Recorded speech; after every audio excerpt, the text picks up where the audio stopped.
can kill me, but you will never destroy me. It takes strength to resist the dark side.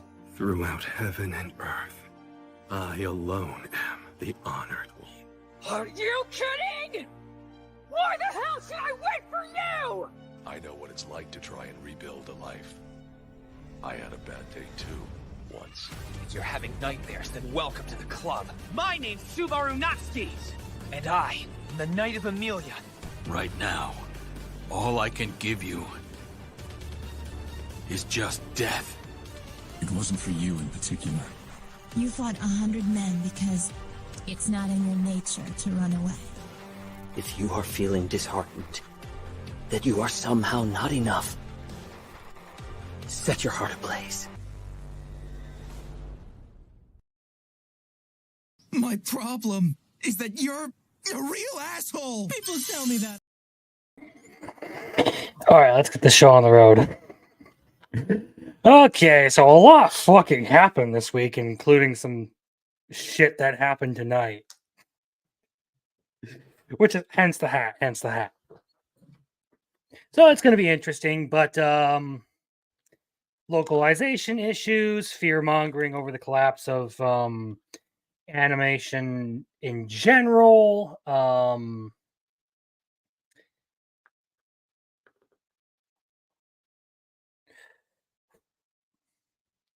lots of shit. Lots of stupid stuff.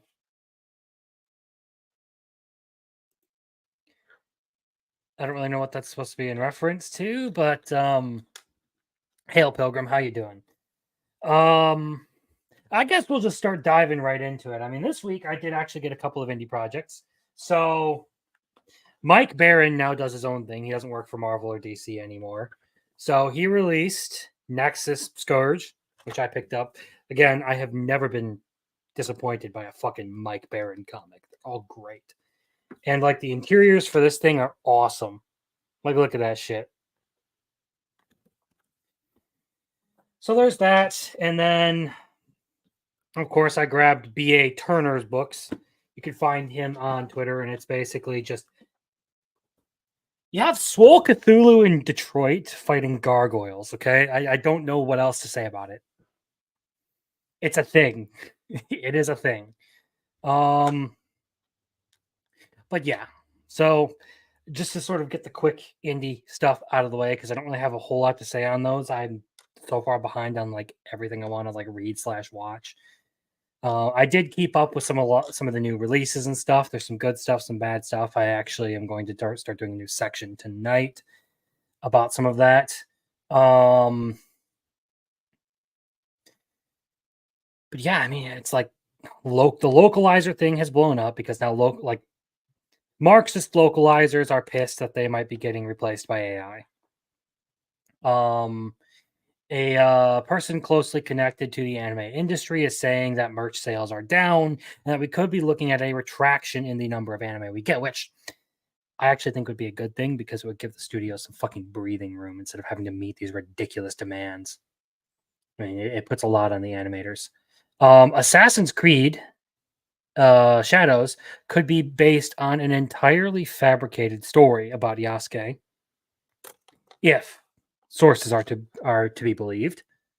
A Japanese trucking company is now blaming isekai anime and manga for a bad reputation. They believe it's giving them a bad reputation. And oh yeah, Crunchyroll kills its fucking subs. Or not subs, it kills its fucking comment section. So that is the news we're going to be looking at tonight, and maybe some other topics and stuff. There's some interesting things outside of that going on, especially if you are familiar with the term Oto Kanoko, which you're getting into the trans debate when you bring up that term, and not because that term literally means trans. But to kick the night off, I do want to start talking about the summer season of anime. So I have prepped a bit of a tier list going on here, and I am actually going to full screen this so that we can look at this. Actually, I don't need to. You can look at my lovely face. It means you don't see the ad. So here I have the actual cards for all of the anime that I have watched this week. And I'm going to go through each one and talk a little bit about them. And I'm going to make this sort of a weekly thing and move these around in my listing after every week. And, well, I'll do that for every season from now on. When a new season hits, I don't care if the show is finished or not. I'm going to start fresh because some of these will have some overlap, especially if they have 24 episodes. But getting into it, the first one on the list, we have No Longer Allowed in Another World. So this one is about a Japanese novelist who lives pre-World War II, like 1930s. Well, a little before that, I mean, like 1920s. And he plans on doing a double neck rope with his lover because he just doesn't want to live anymore, but ends up getting reincarnated into another world and given the role as this like hero who's supposed to save the world. And all the dude wants to do is just die. He just wants to end his life, but every time he tries, he fails. Now, as far as the story goes, it's all right. It's a cool concept. It's entertaining. The animation is nothing special. The intro isn't really all that fabulous. I actually don't remember if there even was an intro for this one. It's kind of funny, but very tropey, very like basic isekai. I'm gonna put it in entertaining, right in the middle. Right now, I think I give it like a 6 or a 7. Like I'm probably leaning more towards like 6.2. Like you could tell it's clearly not written the best, but it's aight. And we will move on.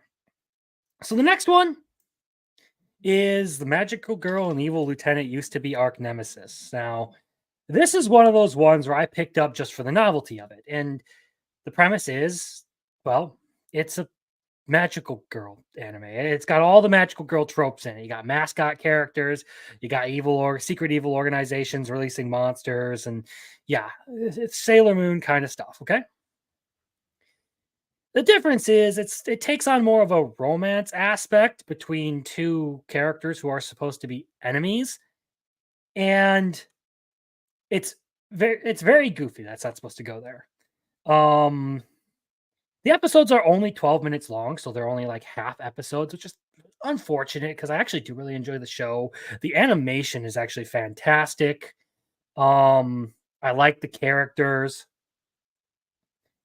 And also the good guys, in the series are total fucking dicks compared to the one villain you see.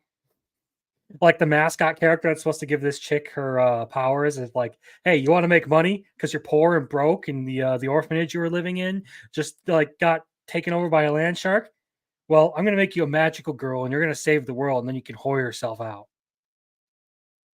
It's very entertaining. It's fucked up sometimes, but it's very entertaining.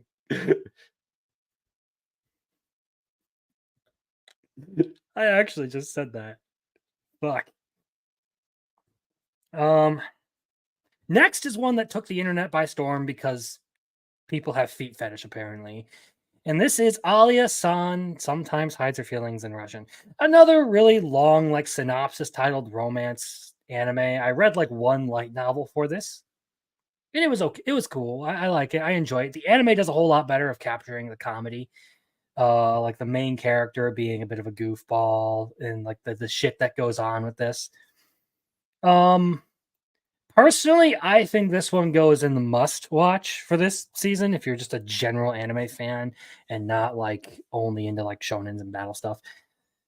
I like the animation on it. It has no right to be that good. The intro is very good. Story and concept fun. It's got a lot of really good writing twists to it. Like the childhood friend character turns out to be the dude's actual little sister, and she's psycho. Yeah, I love that one so far. Next on the list, we have I Parry Everything. This is a straight up fantasy anime, which we don't get a whole lot of because isekai sort of took over that genre. But this one's kind of interesting. Um, the whole premise is the main character is this ridiculously strong dude who has like zero skills outside of being able to parry anything that comes at him. Like any attack, he can just deflect it. That's his whole shtick. And in the first 2 episodes, he's already worked his way up to getting involved with like the king of the country and stuff just because of shenanigans. But the dude's a dunce and doesn't even realize what he's doing. Didn't even realize he was talking to the king of the country he lives in until after the meeting. Overall, that's not supposed to go there. It's okay. Again, it relies a lot on the fantasy tropes that pervade anime. Like the Adventurers Guild, the skills and game mechanic kind of stuff, leveling up, all of that. The intro is an absolute fucking banger, though, so it goes in just entertaining. It's entertaining, but it's objectively bad.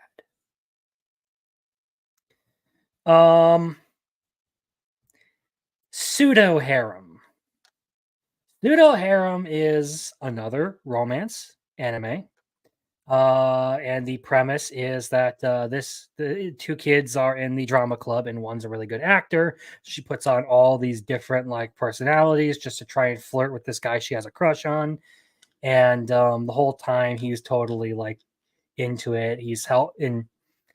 It's a lot of just like comedy and gags and stuff. The same reason I really loved Love Is War, because it just sort of like focused on the comedy and the character development part of it, rather than trying to like delve deep into this like meaningful sort of thing. So I actually say it's a very good this season. And of course that means the next one on the list, Suicide Squad Isekai.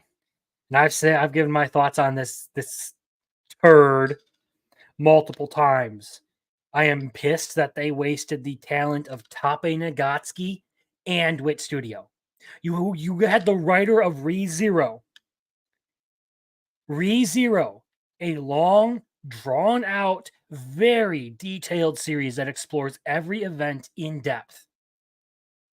And you had Wit Studio, the guys who did the first 3 seasons of Attack on Titan. This should have been an absolute banger, okay? And then you crammed it all into 10 episodes and decided you were going to try and rush production. So the story is just kind of okay. The characters meh. The animation choppy. It's just okay. It maybe earns us. It maybe gets past 6. It maybe gets past 6.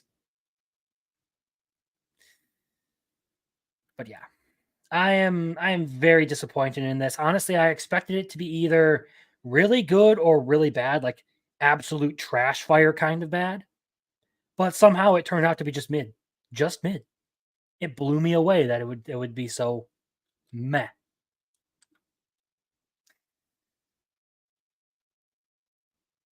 And now we have another fantasy anime, straight fantasy, not isekai. This is Wistoria, Wand and Sword. And now, if you're familiar with Mashal, with Kaiju number 8, and with Black Clover, you will find a lot of things in here give you deja vu, because it does take a lot of the elements from those. The premise of this series is that you have a guy who lives in a world where magic is very prevalent, but he has no ability to use magic whatsoever. Instead, he is blessed with superhuman physique. He is incredibly fast, incredibly strong, and incredibly perceptive, so much so to the point where if he sees you do something once, he locks in your fucking moveset and he solos you. Now, the animation for this is killer. It is amazing. Like it's got the best animation of the season so far. Oh, I almost forgot some of the rest of the plot. Basically, this guy wants to be what is called Magia Vander, which is like one of the eminent mages of the world who sits atop this like giant tower that casts a barrier over the sky to keep monsters out. Or the the host of heaven, as it's called. Basically, a force that terrorized humanity until several mages were able to push it back. And yeah, this guy's basically in a magic school like Hogwarts, trying to become one of these eminent mages. It kind of feels generic, coming in the wake of Kaiju number 8 of Mashal and Black Clover, because it does do a lot of the same things. But if you ignore that, it's still really well written. I think this one does its protagonist better than all of those. He's actually competent. He doesn't get some like bullshit power up like anti magic like Asta does. No, he literally is just fast enough and skilled enough to deflect or dodge spells. And he's ridiculously tough. So in an entire world full of mages, he's the only warrior.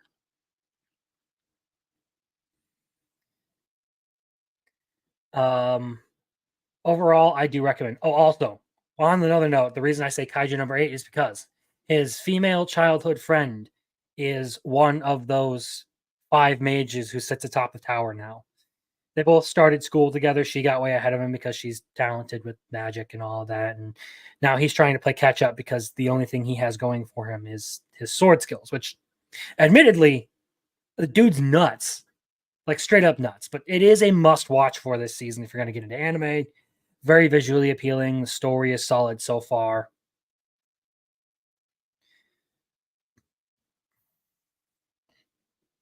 Don't have a whole lot of other action ones. Okay, this one's going to be interesting. That doesn't go there. We have 2.5 dimensional seduction. Another cosplay anime. So if you're familiar with why am I blanking? My Dress Up Darling.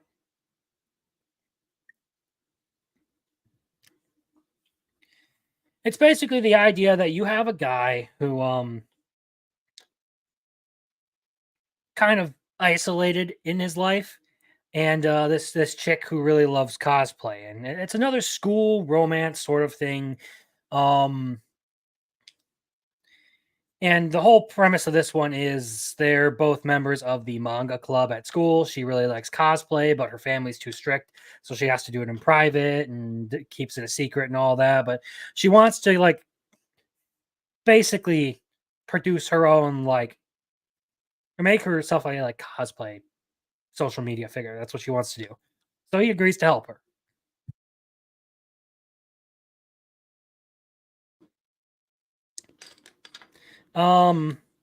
It's labeled as ecchi, okay?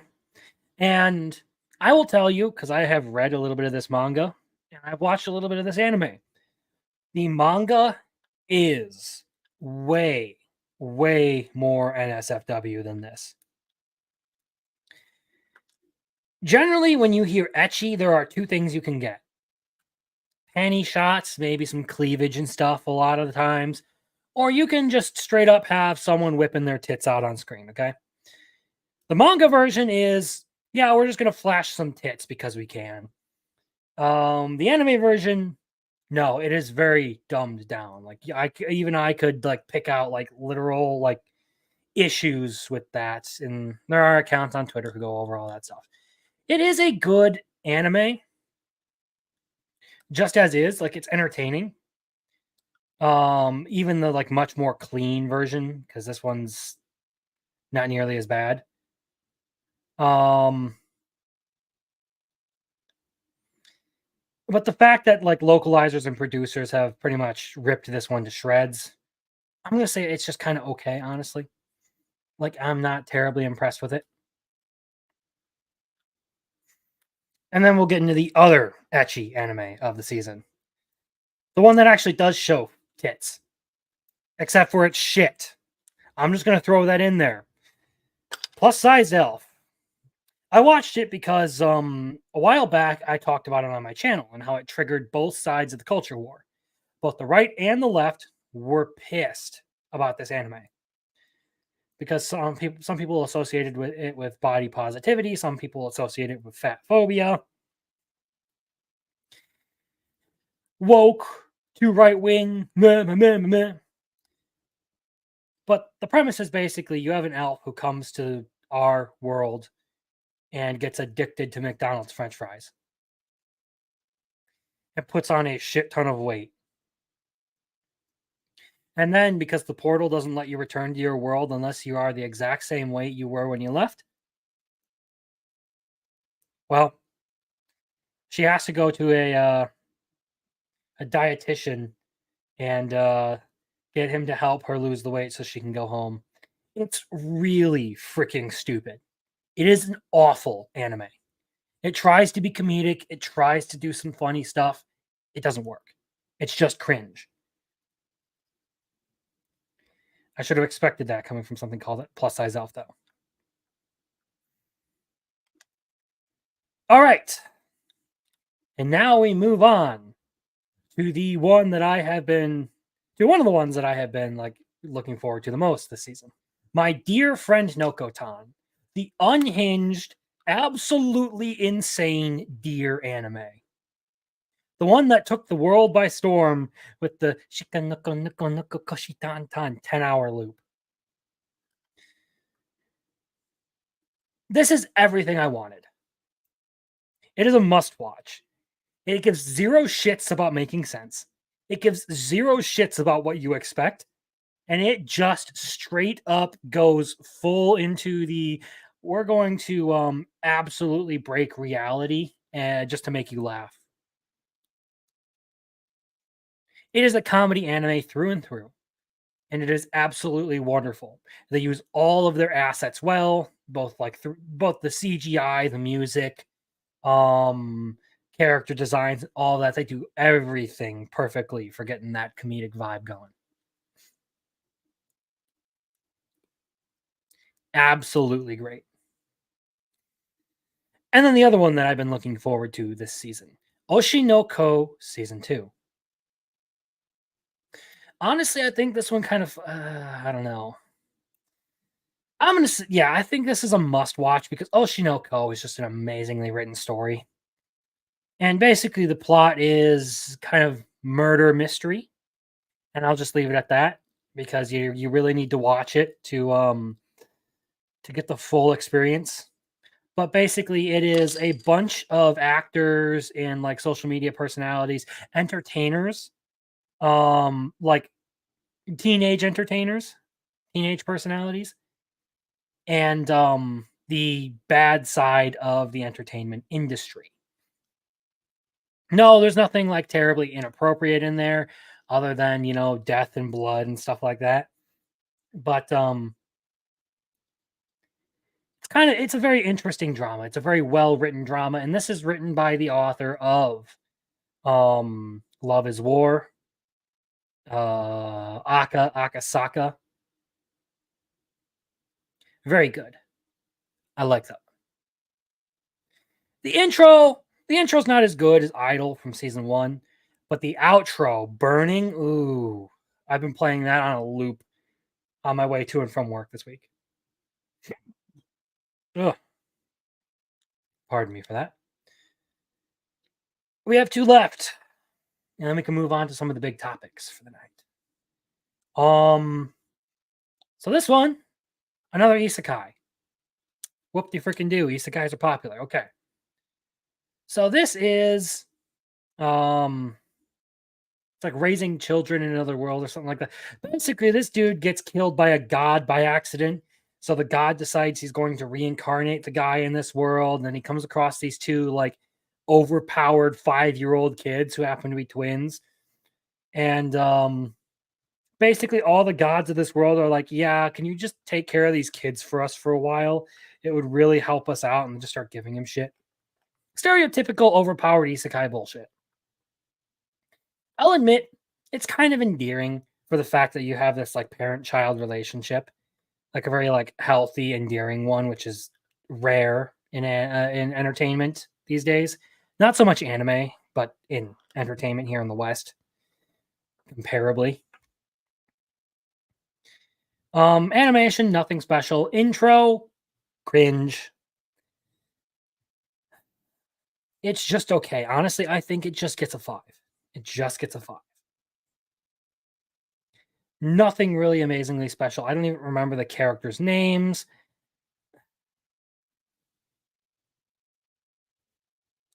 Wasn't too terribly happy. And finally, quality assurance in another world. This one's going to get plopped down right inside entertaining. That's where that's going to go. Because the first episode was actually really good. It got me with a creative little twist on what they were doing. It's a stereotypical, like, I'm trapped inside of a game kind of isekai thing. Cool. Don't really care. But they did some creative things with it and have some interesting creature designs that I did like. Otherwise, it's entirely unremarkable. It's not bad. It's just unremarkable, and the writing's kind of janky. So, yeah. Right now, as of week 2, this is their week 3. I don't remember. This is what we're looking at for the lineup, in my opinion. This is what I think has been good. And of course, there are plenty of other anime that I still have to check out. There is Love is Indivisible by Twins, Bye Bye Earth, Too Many Losing Heroines, I don't know what that one is. Naze Boku no Sekai. Sounds like an isekai. I forget what that one is.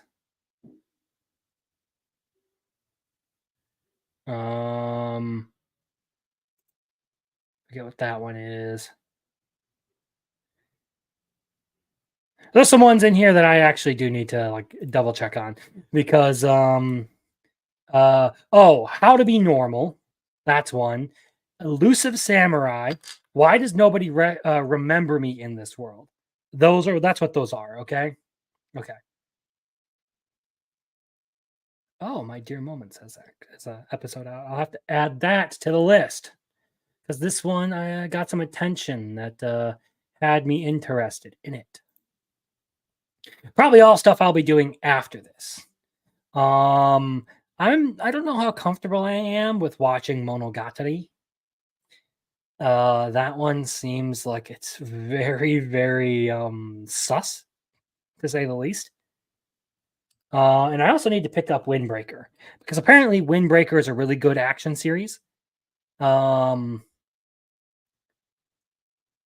I just, after Tokyo Revengers, I just don't want to get burned by another delinquent series. It's got really good animation. I've seen some of that, but like I got Wistoria and I have Elusive Samurai that I can watch if I really, really need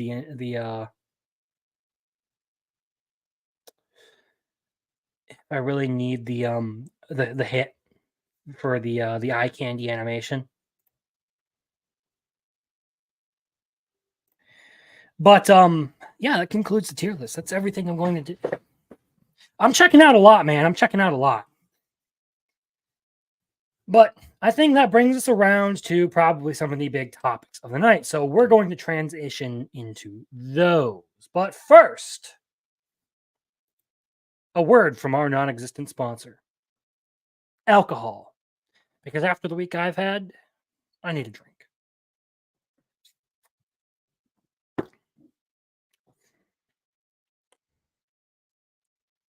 In other news, Trump has had his I'm still standing moment, which is honestly right now, that photo, hardest thing on the internet, hands down. Hardest thing on the internet. That is like Commander Ervin, like All Might's Last Stand kind of thing. That's what's getting passed around on the internet. And of course, there are people out there who think that you shouldn't defend Trump under any circumstance. It's fucking insanity. And as much as I'd like to avoid, political stuff and whatnot, I mean, someone did just open fire on a sitting president, not a sitting president, on a presidential candidate, a former president in my lifetime. This is the first time I think something like this has happened in our country.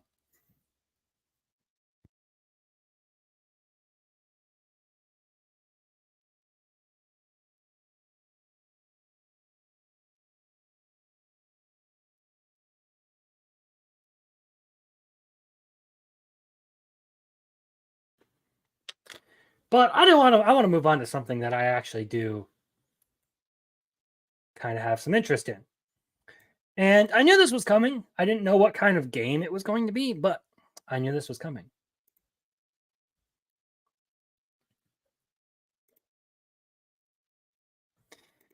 So, ReZero, starting life in another world, has gotten a turn-based RPG. Where you can fight tomorrow. That's a thing.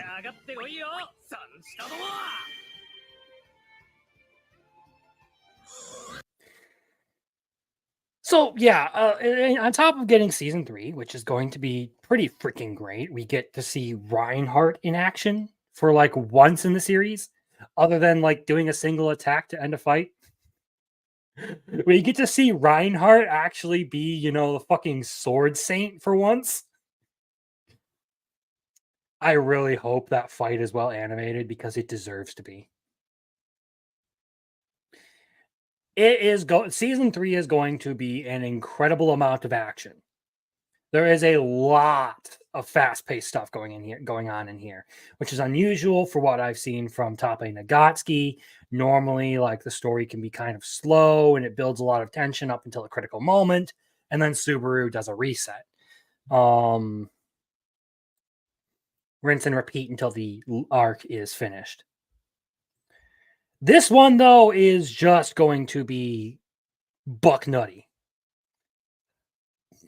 Because it's got the whole cast in like one spot, or almost the whole cast in one spot,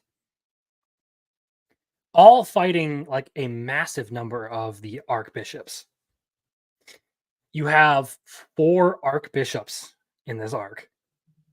The last time we saw the archbishops, Betelgeuse showed up on his own, and then we get one short little moment with Regulus Corneus and I forget which Baten Kaitos was there. Either way, we had Greed and Gluttony show up for a very brief moment, and we had a whole arc based on sloth. So now we get Gluttony, Greed, Wrath, and Lust all in the same spot, all in the same arc. And it is an all-out fucking war. So I'm absolutely looking forward to ReZero Season 3, because ReZero has always been, well, not always, it has been for a very long time one of my favorite anime. Psychological, very well written. I still think that it deserved a better adaptation, because a lot of the details and like character work Tape Nagatsuki does in the novels just they don't land the same in the anime. Some of it's even left out. Like during the capital scene, they actually leave out the part where like it talks about how in that moment Subaru, the main character, hates everyone for what's happened to him. Like he is absolutely in that malevolent state of mind. Bro just decides it's like fireworks or gunshots going off outside my house.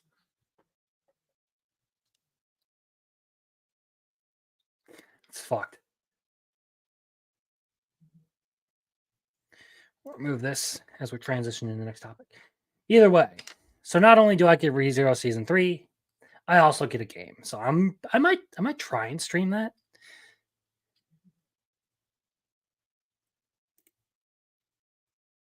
Oh, you're talking about the gunshots? I was like, not again. Oh, okay, I get it. Yeah, just here in bumfuck Illinois, there is like a civil war going on. Actually, wouldn't be surprised because on one side of town, you have like, okay, in my hometown, in one place, you have an actual Trump store, like a proper Trump store that just sells Trump merch and like pro America stuff. Like everyone, like tons of tradesmen and farmers and stuff, very like red group of people.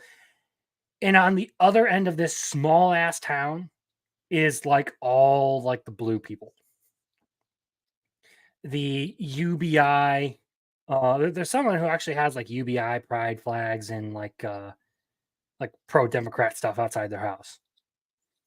And I shit you not, it is the shittiest looking house in the entire town that has that stuff. Like the worst maintained house in the entire town.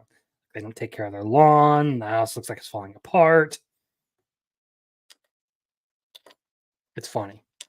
But my area, like the small towns in like this little like section here, they are largely pro-Trump. Largely, there are some non, but there's also like a private lake community in this area, and a lot of those people are also very Trump. I was actually like counting, looking for like the number of American flags that were out on the lakefront when we were out for the fireworks display. And like 60% of the houses had American flags. Some would even go so far as to like do whole like light displays designed in the like with American flag designs. It was great.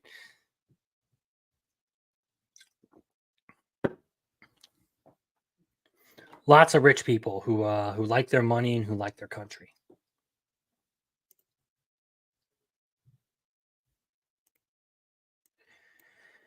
But I think it's time to move into some more anime topics. So one of the things that actually came up here recently, like over the weekend, was the fact that some people will do some very interesting things when it comes to anime. And that would be they watch anime in like 2 to 3 times speed. So here's a guy explaining how he decides to watch Hunter x Hunter, one of the best shonens out there. Watching anime and watching TV in general feels to me like kind of a waste of time. And because I worship at the ultra productivity and the only thing I care about is productivity, everything in my life has to be productive. Like, you know, listening to audiobooks at 3.5x speed. And I sort of wished I could do the same for anime. And I've discovered this incredible new method for doing that. This is not that revolutionary. Maybe you know of it before, but everything has to be productive. Bro, what the fuck is productive about watching anime? It's something you do to relax. It's something you do for enjoyment. It's entertainment. It's not supposed to be productive. I don't call myself productive because I laid on the couch for 2 hours before this stream and watched a bunch of anime. No.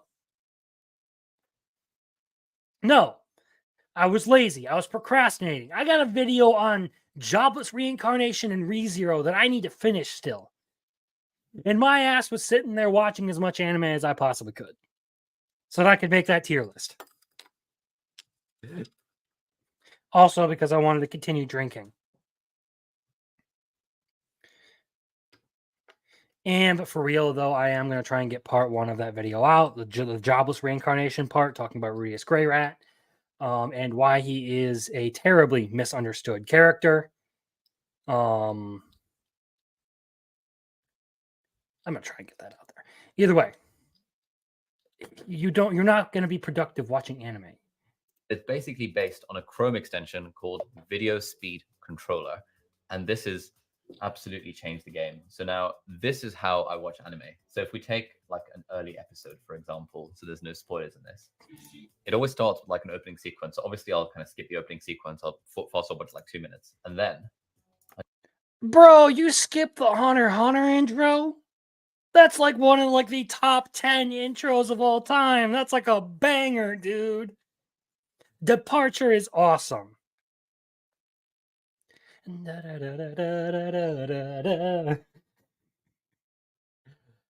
Okay, I go full screen. And then what you can do with Video Speed Controller, the extension, is you can use hotkeys to like speed up the video or slow the video down or reset it. And so normally what I do is I'll just speed up until it gets to an interesting point, and I'll speed it as fast as I can so I can still keep up with it. Also, how do you listen to an audiobook on 3.5 times speed? Can you even comprehend what's being said? I have listened to YouTube videos at like 1.75 and it starts to become incomprehensible at that speed. Like, it's ridiculous. Or are you just putting it on because you want the noise?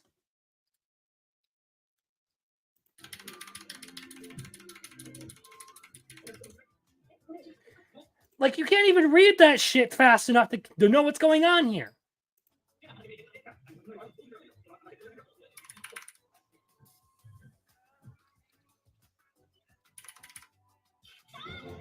.5 times. And so what I'm pressing is I'm pressing D to speed up the video by 0.2 times each time. And I'm just pressing D quite a lot. And I'm pressing S to slow it down when it gets to an interesting point. And then if it gets to like a really interesting point and then I need to reset it, I just press the R button. So at the moment, this is really fast. And then I press R. And then it goes back to normal. And that's like really cool. So now when I've been eating dinner and stuff, this is how I've been watching Hunter x Hunter. And then I can like fully focus on it. And it just goes so fast when it's like kind of character building kind of stuff. And so I don't need to watch it at normal speed. And then when it gets to like a really cool fight sequence, or if they're explaining something like, about... Okay. Again, you're skipping all of like the important storytelling elements and just going straight to the action sequences. Really? I said this on Twitter. I said this much on Twitter. But doing this is akin to saying you've watched Lord of the Rings, but really only sat through Helm's Deep. You have missed a lot of the important material that was presented in favor of just the flashy parts. You have cut out all of the stuff that really builds what's important. Like, if you just watched Gon versus Hisoka in a vacuum, you wouldn't understand the importance of it. Because that's kind of like a huge developmental moment. And I don't really want to go too much into it. I think you should actually genuinely sit down and watch Hunter x Hunter. But suffice it to say, you will not get the same experience out of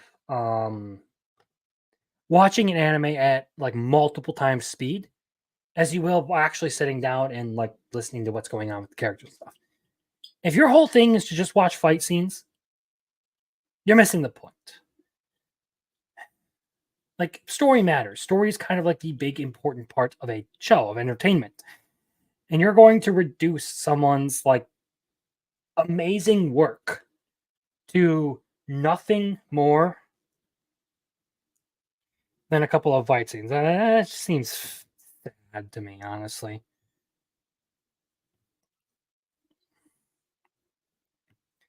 Like, why would you do that?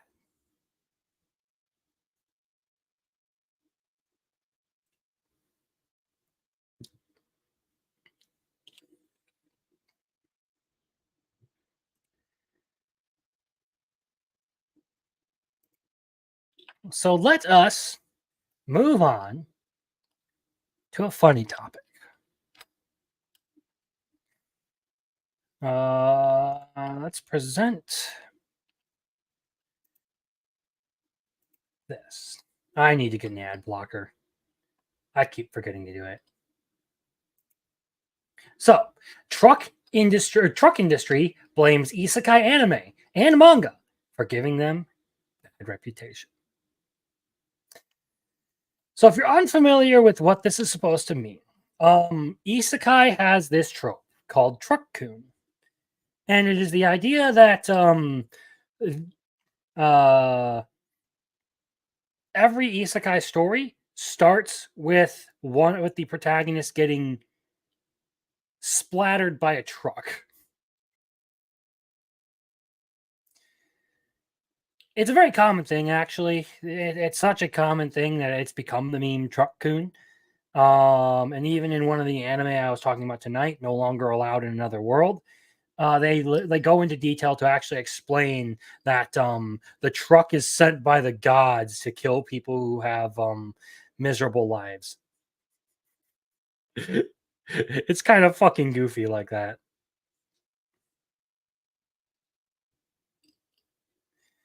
But yeah, I mean that's pretty much it. It's an isekai trope that is used to send a protagonist to another world. So the trucking industry in Japan is raising concerns about its image being tarnished by popular fiction.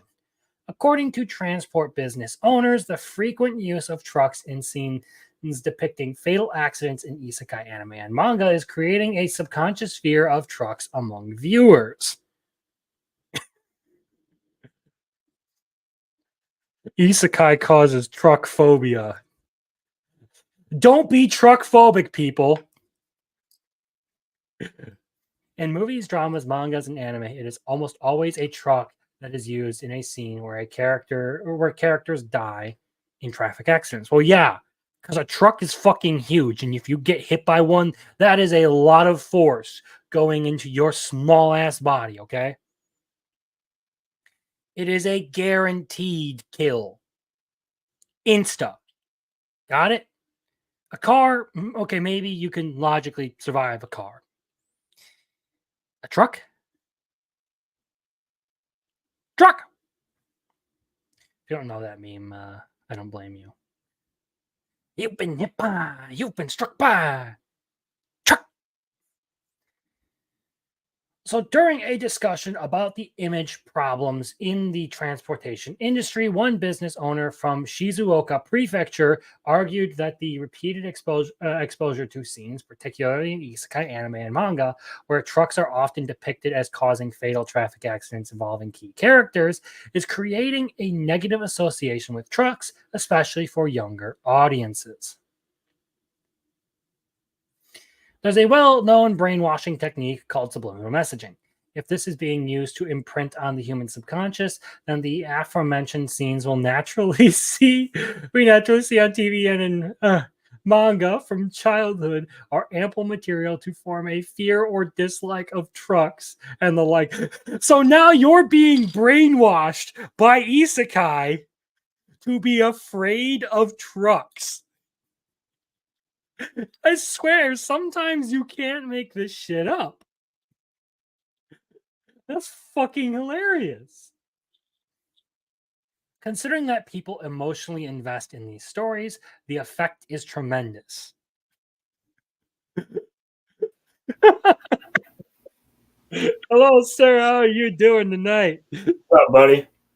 I'm laughing that this guy is saying that isekais are brainwashing people into being afraid of trucks. Yeah, actually, that's hilarious because I meant to mention this to you. I didn't get a chance to. I was gonna text you the other day.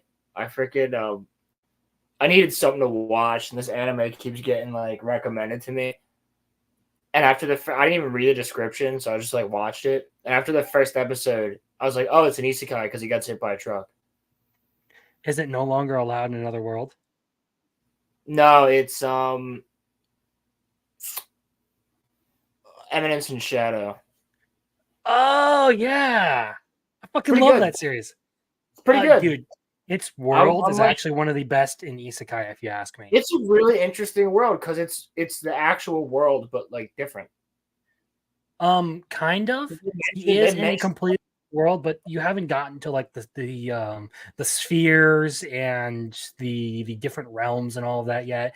It gets wild in the second season, and they're doing a movie for it. So yeah, I'm at the part where the is it okay if I spoil it where I'm at? Yeah, I've watched it already. I read the novels. Yeah, the school where the school gets set on, like right after the school being on fire. And now he wait. No, I'm past that. Because they fought the freaking Tron Legacy fucking fat priest. Dude, he literally is wearing a Tron Legacy outfit, but it's red. Yep. It's black and red. Mm-hmm. There's a lot of so you haven't gotten to like Lawless City is interesting. I like that. You haven't gotten to John Smith, and you certainly haven't gotten to Black Rose. So no. No, I was at the part where he's like fucking around with the witch, and then they got out. Yeah, so the end of that season, dude, is fantastic. The other chick. How does he But- just keep like ending up with princesses and not care? Because he's a Chuny, dude. He is a Chunibyo character. Yeah, he gives zero fucks. It's I brilliant. love the show though. It's fun. I like the fact that he just like. I still don't get the fact that he made the whole thing up and now it's real though. Right? That is like one of the best parts of it. I'm like, wait a second. He's like, yeah, I made it all up, but like now there actually is a legit cult. Yeah, he just pulls it out of his ass and then like, and He's they like, believe it. there's a cult and the cult did this to you. And she's like like, he's "No way." absolutely correct without even realizing it. And dude, that trope gets so much funnier. Like they continue to give him credit for being big brain when he's just a knucklehead. It is awesome. No, I'm enjoying it. It's a good show so far. All right. So we're gonna get to this little bit, and then we'll go into some other stuff. But he further criticizes the media's sensationalism of real-life truck accidents, which he believes reinforces negative stereotypes. So this guy previously said that the isekai anime and manga are using subliminal messaging to make children afraid of trucks. You're never gonna stop like a little kid, like a little boy from having like a truck toy. And I'm gonna be honest, every little boy has a truck toy. I don't think I've seen many isekais where they actually use a truck. So there's the Eminence and Shadow. That's a meme in and of itself in the show. Though. Yes. He's like, yeah, and I was like trying to get magic, and I jumped in the road, and I got hit by a truck because I'm an idiot. Like, yeah.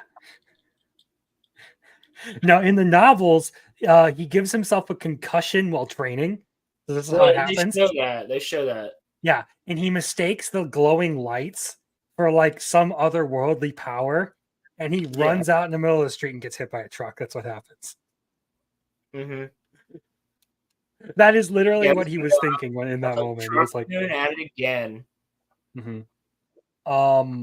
No, they're the only ones I've seen that actually use a truck. Like the isekais. Handyman, Saito, and Another World. That's one. The Eminence and Shadow, that's 2. No Longer Allowed in Another World, that's 3. But they actually make that a meme. Like in the last one I mentioned, it's like the meme is that the truck is actually sent by God to kill people with miserable lives, to send them to another world. I have an OG one, but it's not even an isekai. What you got? Truck-kun is in Yu Yu Hakusho. Oh, yeah. That's how Yusuke dies in the first episode. Yeah. And if we're going by that, it's also in Zombieland Saga. There's a chick who gets hit by a truck. Twice. Truck-kun's everywhere, bro. You never know when he's going to show up. I watched the scene. She gets hit by the truck and launched forward, and the truck runs her over. It is insane. That's whack. Yeah. But yeah, I mean, this in turn leads to challenges in recruitment where family members discourage working in the industry. What? Kids, don't work as a truck driver, or else you'll end up as Truck-kun in an anime. Kids, don't work in the trucking industry because you might end up in an isekai. You're telling me that if I become a trucker, I'll have bitches throwing themselves at me? You might be the one who puts somebody in an isekai. Oh, I would gladly do that. I don't even need a truck to do that. I'll wave my magic American wand and send the commies to hell. Yeah. Or send the commies back to the Stone Age. It's actually just warriors putting everybody in isekais. So when you look at news reports, major accidents involving large vehicles are sensationally broadcasted, as if satisfying, or as if saying, "We've been waiting for this." Viewers think Another truck accident, subconsciously from new negative images, which leads to phenomena like parental block or spousal block during recruitment. What? I mean, I may have butchered reading that, but I think I got the point across. No, where is this happening? Japan. Okay, well, This is a dude from Shizuoka Prefecture, wherever that is. I feel like trucking in Japan is kind of useless. I mean, Like here they're going to be like establishing like new shipping policies, like getting like an entire like rail system dedicated just to shipping. Well, yeah, because they're probably getting most of the stuff to location from a rail, and then they have a box truck come and pick. Because it's always a box truck, right? It's never a semi. Like they don't have semi. Or like a K truck, which ironically enough, there actually is someone in my area who has a K truck. And there's also someone who has a Cybertruck. I saw an all chrome Cybertruck on my way to work the other day. That shit was like a road hazard, I felt like, because it was all chrome. So like everything is reflecting. It looked like just a beam of light coming down the street. It's the SpongeBob jellyfish jam as it's driving. I feel like you have to just play music like that if you're driving around a Cybertruck. Either that or just the cyberpunk music like the entire time. No, I feel like you have to play the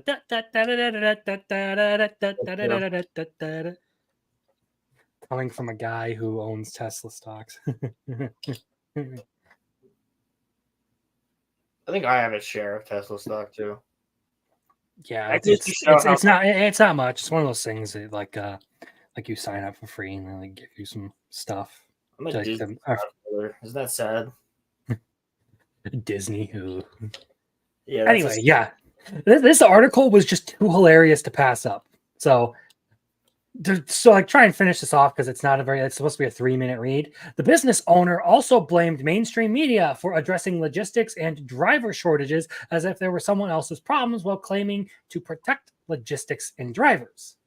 While he acknowledged the importance of free expression, he argued for a more balanced portrayal of trucks and media. How much do you want to bet this dude's like 60 or 70 years old? Yeah, this is some watch a lot of anime. This is some boomer shit. Yeah, that sounds like what? Given that freedom of expression exists, I understand it's inevitable. But if that's the case, I want them to balance it by also promoting positive images of trucks. Shut the fuck up, yo. Shut the fuck up, yo. This is a great way to end my week after all the shit I had to do. Very, very, very positive about trucking, except for Canada. Hey. He then revealed that his company is actively using social media to counter the negative perception of promoting positive aspects of the trucking industry and the work of its drivers. Bro, what do they have? Like, this man is in a propaganda war against trucking.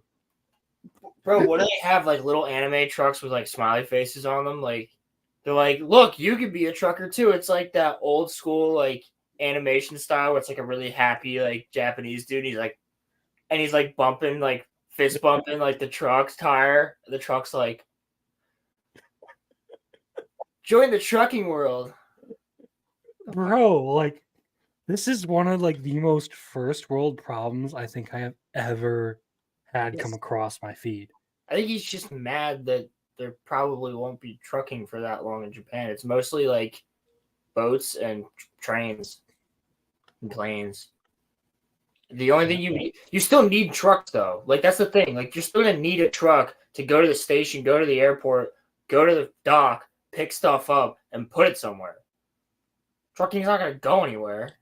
And I don't think there's that many people. Like, I'll be honest. Like, listen, I don't live in Japan, but I'm pretty sure there's not that many people that are like, I watch too many isekais. Fuck trucks. Like, I don't think that can really be a thing, dude. I watch too many isekais, and what that and Dr. Disrespect have taught me is you do not get involved with the little girls, okay? That's true. I had to make the joke. That's true. Don't do that. That's not good. Yeah, I'm gonna start like a whole like Twitch channel called Doctor Respect, and it's just gonna be me talking about why you do not message minors over private apps. Doctor Respect. Doctor Respect, dude. It's just wholesome as shit. You know, like that guy on like Pornhub who just makes wholesome Bible content. Like, Why have I never seen this? you've never heard of that guy? No. Bro, it'll be like me and my girlfriend get whatever, and it's like the two of them sitting there on the couch, like reading Bible verses or talking about why sex is bad before marriage. It's like an entire channel. Huh. It's very popular. I mean, I was aware that Goku versus Jiren was so popular on the internet that it even got uploaded to the hub. Yeah, so Shrek. All three Shreks are on there. Even the Broly movie got uploaded to that. Yeah, if you want to The watch, Mexicans are fucking crazy, dude. They will do anything to get their Dragon Ball. Did you know? Dude. Did you know that whenever new Dragon Ball content releases, cartel activity drops for 2 days? I would believe that. I feel like the same can be said for many anime, right? Like, I feel like a lot of like people in crime. Like, I would be surprised if Yakuza activity dropped when like Attack on Titan came out with the finale. No, but Isayama did have to deal with a like government investigation because they thought he was peddling drugs. I heard about that. Yeah. It's hilarious. Like, signed the wrong guy's book, and then that guy got caught. Like, no, basically he had so much money pouring in from his manga's success that they were like, how is this guy making so much money? There's no way this dude's making so much money. So they get there and it's like, no, I just draw manga about giants eating people. That's all I do. Doesn't the president probably read like? I feel like if it's that popular, right? You know, like our presidents in the past have been Star Wars fans. Back when Star Wars was great. You know what I mean? So it's like I feel like you'd have to know, or like Marvel fans or whatever. Well, they actually have like proper mangaka who are politicians there. Akamatsu, I forget his first name, his full name. But he's the author of UQ Holder. He actually has a seat on the Japanese Diet, which is their Congress. Yeah. So it's not uncommon for That's and his whole thing is about like fighting back against localizers and like helping Japan protect their IP, which is something we'll get into here later because some shit happened this week. What if it's like, yo, like I really like this guy's manga, I'm gonna vote for him. Oh, there was also to like go back even further to something I think we covered. There was a dude who he was a Japanese guy running for like a local election. Mm-hmm. Back when the Johnny Somali thing was going down. Oh my god, that idiot! The guy dressed as Rengoku. Yes, that's a name I never thought I'd hear again, dude. No, I just remember watching a Japanese dude punch the shit out of him. No, before that, this politician, this guy who was running, he dressed up as Rengoku, marched over to Johnny Somali's house, and challenged him to a fight. That's sick. Yeah. There was also like I think one of the Taiwanese like representatives or something dressed up as Asuka from Evangelion. During her like victory speech, she came out in cosplay. I love it. Yeah, why it's be so cool. Right. When it comes to that, we're pretty cool. Like when it comes to that, you know, when we're not doing what we did today. Oh yeah, the Trump stuff. I don't mind talking. I've already kind of talked about it a little bit here on the show, so I don't mind bringing up politics. I just don't want to get too much into the debate of it. Oh no, I don't. Because you know, I try to shut that down whenever it comes into my show. But Well, for you, it's a little bit different. Yeah, see, like, you don't have to talk about it that much, but like when it directly affects like Disney shit like that, I have. Well, to. Trump basically just had his all might I'm still standing moment. It's like the hardest image on the internet right now. Somebody showed me the video. It was like my store was about to close. They're like, "Yo, the president got shot," and I was like, "Which one?" And they were like, "Trump," and I was like, "No, like, there's no way. Everybody would be talking about it if he got shot and was like seriously injured or dead." And they were like, "Oh no, like, you got like hit in the ear or something." And I was like, "Well, that got a terrible shot." And also, like, let me see. So I saw the video, and he just goes like this, holds his ear, bro, and he goes, and then ducks. Like, he looked around a second time. Like, he's like, "Did some motherfucker really just shoot at me?" Yeah, the look of disbelief. He was like, "Ah," and he someone in the crowd was killed though. Oh yeah, no. And I think the shooter was also given a dose of lettucillin by a wireless hole puncher.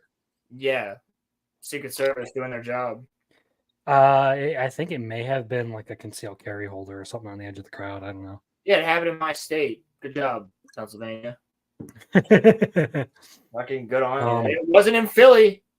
But yeah, I mean, do you know who Chibi Reviews is? I feel like I do. Yeah, he's a big anime YouTuber. He talks about a lot of shit. He posted something like, "This is wild that this just happened." He didn't even take a side in it. He just said basically we shouldn't kill people, and he got hate for that. I'm not surprised. Did he post it on Twitter? Yes. Yeah, that's why. Of course you can get hate for it, bro. I've been listening to freaking Eminem's album for the past 2 days, and I just love all the people on Twitter so offended. It's great. I'm reveling in it. Oh, I saw Roman uploaded a video of it, but I don't care enough about rap to really get into that stuff. I just like the fact that he went back to Shady and he made fun of absolutely everybody, including like pronouns and all that shit. And so basically, he did what he does best, and it worked. Yes, for like the first like 10 songs of the album. Yeah. How many songs are on it? I think 19 if you count the skits. 19 tracks if you count like the little like 1 minute shorts and shit. But it's actually really cool. It's a concept album, so it's like, without like spoiling the whole thing, but like Shady comes back. Shady like abducts Eminem, and they're like, he's like forcing him to do shit. Like the one song is like, "Hi, we're about to be canceled," or something like that. Like it just like goes in on people. But it's like all of Shady, and then Eminem breaks out and kills Shady like towards the end of it, and then Shady laughs, so you know he's like still alive. And then it goes back to like actual Eminem, and that's where he does like I think 3 or 4 songs. Like one's a banger, and then the other 3 are like personal shit that he just wanted to write. But the whole rest of the album is like old school, like Slim Shady, Marshall Mathers LP into like Encore, the Eminem Show, stuff like that. So it's like real old school. It's really cool. Nice. Yeah, it's fun. It's fun, but I was sitting there listening to it. I was like, damn, he's really coming at everybody's neck. I love this. People on Twitter are like, "I can't believe he said this about midgets." It's like, fuck you. I was playing Borderlands 2 when they still call them midgets. Yeah, literally, dude. I don't care. You can say that that's the N-word for little people. I'm still going to call them midgets. Oh, yeah. He said one of the lines was that all these people out there turning the word ginger into the new N-word for people with red hair or something like that. He's like, "Y'all are ridiculous with all your they thems and all this." Like, it's funny, dude. Speaking of N-words. Oh. We got some news on Assassin's Creed Shadow. I keep forgetting that game exists. And then it just pops up on my guide. I went and actually verified that this video is real. But this is the relevant section transcribed with an AI voiceover. But apparently the entire story about like Yasuke being like a samurai and stuff was fabricated by a white guy. Yeah. No, and, yeah. I tried to go over this a little bit on the show, but I couldn't find the direct articles. But I knew about Yasuke for quite a while. Thomas Lockley. Here's the name. Thomas Lockley. Yes. He wrote basically the story, and this Japanese guy is going into like a lot of the stuff you see on Twitter, YouTube, and online articles actually comes from Wikipedia. but a lot of that information was wrong. It all goes back to October 22, 2012. Someone added a sentence to Wikipedia that said, when Nobunaga was convinced that this person really had dark skin, he valued him highly, named him Yasuke, and kept him close. This sentence wasn't true and caused a lot of confusion. Then on June 14, 2013, someone changed the Wikipedia article again. It now said he was officially made a Bushi a warrior and kept close. This change made people think that Yasuke had become a samurai. What was that? I just said pause it real quick. Can we just just get this out of the way real quick? This game is gonna suck. Like game one. Yeah, no, we don't even need to talk about the Yasuke stuff to talk about why this game is gonna suck. Did you see how broken this is gonna be when you open a door and then your character like hangs on the door and then drops down and then it hangs on the door again? Like, dude, you're making Assassin's Creed climbing indoors now. You know how broken that shit is in every game anyway? Even in the good ones, like Black Flag and 2, I'm still hopping back and forth between two poles and I'm trying to jump on somebody. Like, then I get caught, then they're shooting at me. They're like, assassin! And like, yeah, dude, this game's gonna be broken.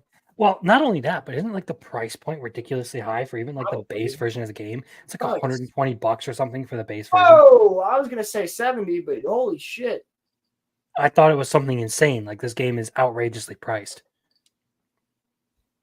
Let's see. All I know is there's gonna be a Bleach game coming out soon, and I'm gonna play that. It's Shadows price.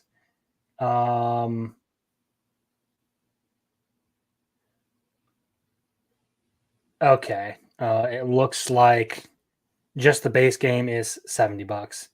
The 120 price is the Ultimate Edition. The Gold Edition is 109.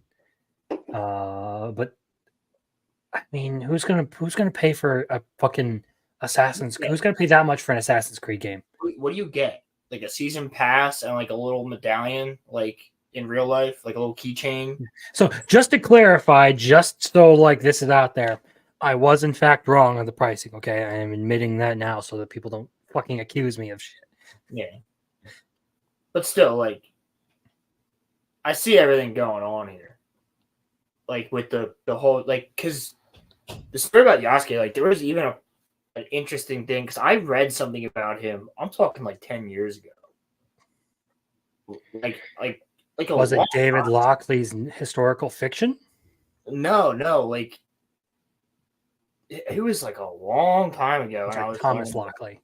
Somebody was telling me about this guy. Like maybe he was one of my history teachers or something. I actually looked into him and I was like, this is interesting. Like they actually tried to scrub his skin because they thought he was dirty. Yeah, I think that's part of it. They didn't know. They literally did not know. They were like, this is weird. I believe that. Look, at this point, there's so much FUD around this character. I don't know what's true. So much right now, the history of this human being.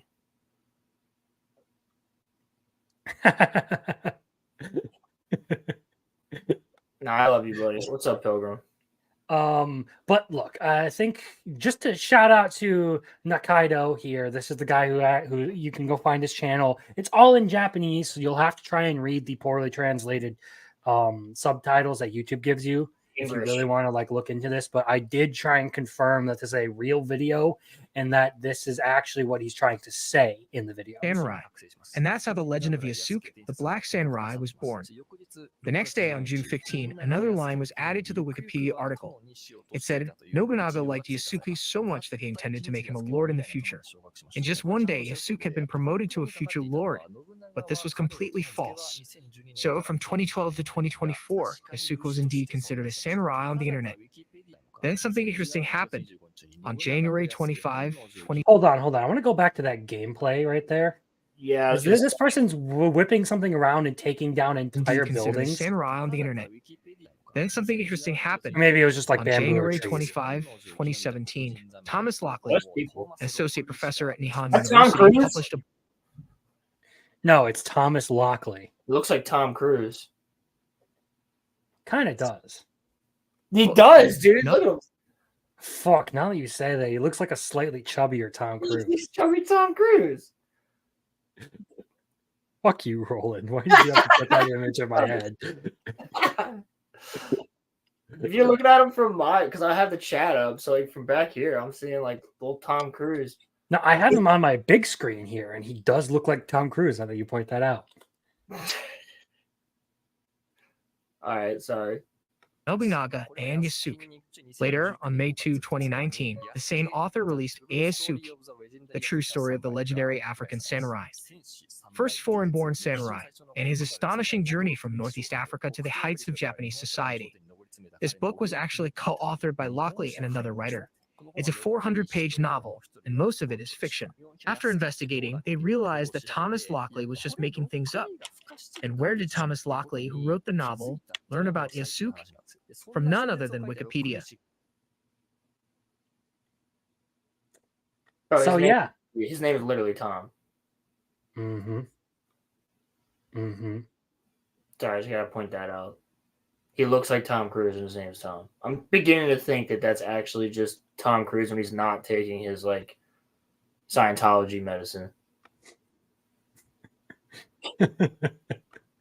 His Scientology medicine. Bro, I was talking to somebody the other day and they were like, yeah, like I was learning all about like, you know, when I was in school, like I was taking all my Scientology classes and I was like, I don't think you know what that means. Like, because they're talking about like chemistry and biology. Like, yeah, my Scientology classes. I'm like, you didn't pass those. Like, you think they're called Scientology. You don't know what you're talking about. It might have been on a live stream or something. I was like, what? I mean, I have said Scientology as like a joke, knowing what it means. Like, yeah, I done studied that Scientology. It made me literally be like, wait, what the fuck did they just say? Scientology classes. Anyway, yeah, dude. The whole Assassin's Creed thing, I think the Yasuke part is like the least of the worries for that. Yeah. They have issues now with stealing logos from the Assassin's Creed for a Japanese gunnery regiment reenactment group. Yep. So like riflemen and stuff like that. They have issues with character, like language characters like kanji and stuff, not being used correctly. And they now have an issue with they could be brought before the Japanese Diet over all this. Good. It could be facing congressional hearings in Japan. Good. I don't think so, actually. The reality of this is that this game should have been made 15 years ago. Yeah, there's that. I don't think it going before, like going into like the government is a good thing. I still think Ubisoft is well within their rights to make a historically inaccurate game, even if it destroys history. True. Because artistic expression and all that.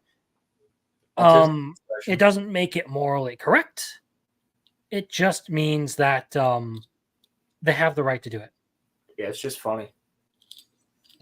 But it has much bigger issues. Like the gameplay doesn't even look good. I mean, I say good for content reasons. We can talk about that. Like, this freaking game is so bad and like so off the mark of what they were trying to do that it's going to congressional hearings. That's a gold mine for YouTube. It gets better because they tried to set up an official like display for Assassin's Creed, like katana on a stand and stuff. Apparently, from what people were saying on the internet, they went and bought a replica of Roronoa Zoro's katana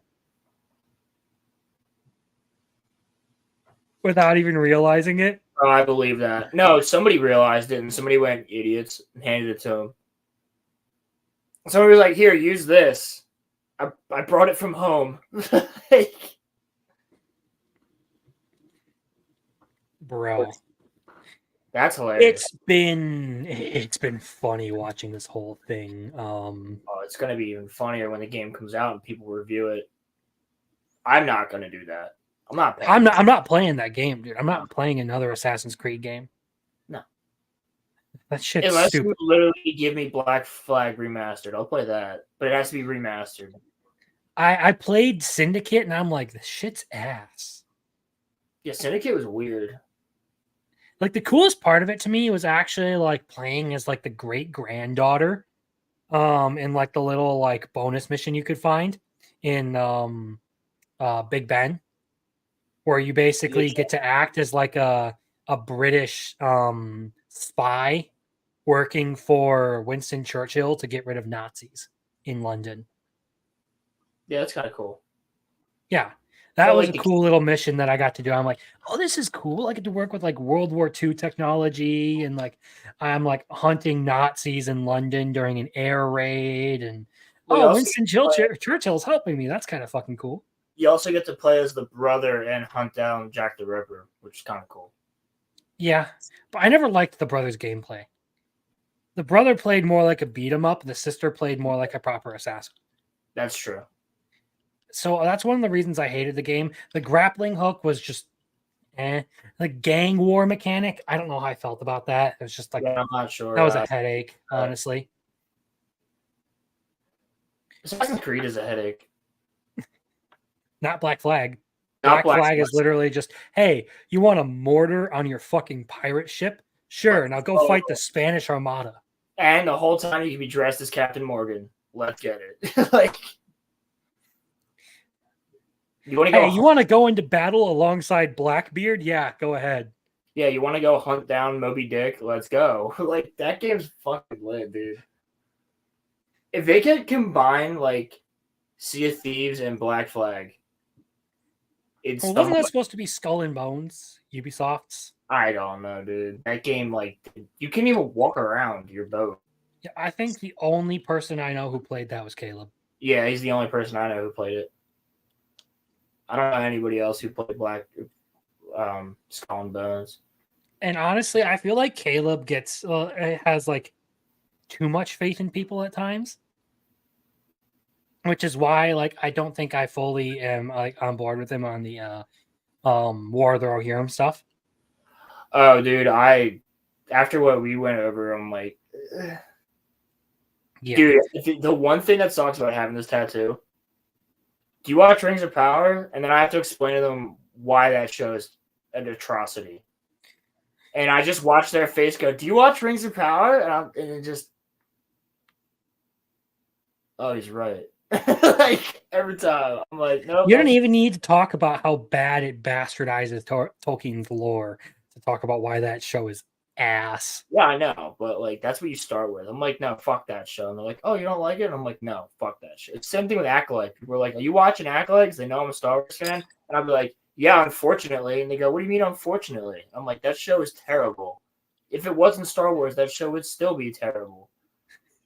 Here's why. And then, dude, I've literally heard it from people. You know how they're saying, like, on like a lot of the channels that we watch where people are actually on the internet explaining away things that would make more sense. And then the next episode is like, no, it's exactly what you thought it would be. It is the worst possible answer, actually. Yes. Yes, it actually, yes. They're like, no, like May probably like turned off the ship and like fucked with something, and that's why the ship's broken. Or Soul's doing it purposely just to get May out of her shell. And it's like, no, yeah, the beaver actually showed him that she was bad. He wasn't faking it. And everybody's like, oh, wow, so he is an idiot. Like, dude, I had somebody personally be like, well, no, I think he knew the whole time. And I was like, then why'd the beaver show him? And my coworker was like, fuck, you're right. I was like, I told you, dude. Shit's terrible. Bad. And then we started talking about how bad the sequel trilogy is. And yeah. I actually had a cousin, and he's special forces, so he may be a little bit brain damaged, just saying. I still thank him for his service. Yes. But he was back for Thanksgiving right around the time that Rings of Power was a big thing. Yeah. And I was like, I made a comment like, Rings of Power is awful. Just like, look at everything they've done to entertainment lately. And he's like, how can you not like Rings of Power, dude? I literally looked at it and I'm like, I'm not fucking retarded. I'd be like, are you sure you're not talking about House of the Dragons here? That's going to be a gold mine, by the way. Rings of Power comes out the penultimate episode of House of the Dragon. So we're going to be able to compare. So basically, they are already they aren't just bent over the desk; they are lubed up too. They are ready for it. Yeah, dude. No, like it's coming out when the first episode comes out right before the finale of House of the Dragon. So you're gonna get to combine like the season opener of Rings of Power with the finale of House of the Dragon. It's gonna be perfect. I honestly can't wait to see what Friday Night Tights are gonna do to that fucking show. Yeah. Ooh. Oh, I can't wait. I'm watching it. I'm watching Rings of Power. You kidding me, dude? As soon as Acolyte's over, Roman's gonna be like, "Yes, the Acolyte's over. No more of this bullshit." I'm gonna be like, "Rings of Power, bitch." like talking about this shit now. You thought? Yeah, psych. You see my tweet yesterday? I've seen a couple of them. Yeah. The one that I tweeted out was like, "What if Acolyte ends and as soon as the credits roll, it just goes, the Acolyte will return with season 2." Yeah, I do remember seeing that one. Like how they did with Boba Fett, where it was like Boba Fett will return, Book of Boba Fett. The Mando season 2.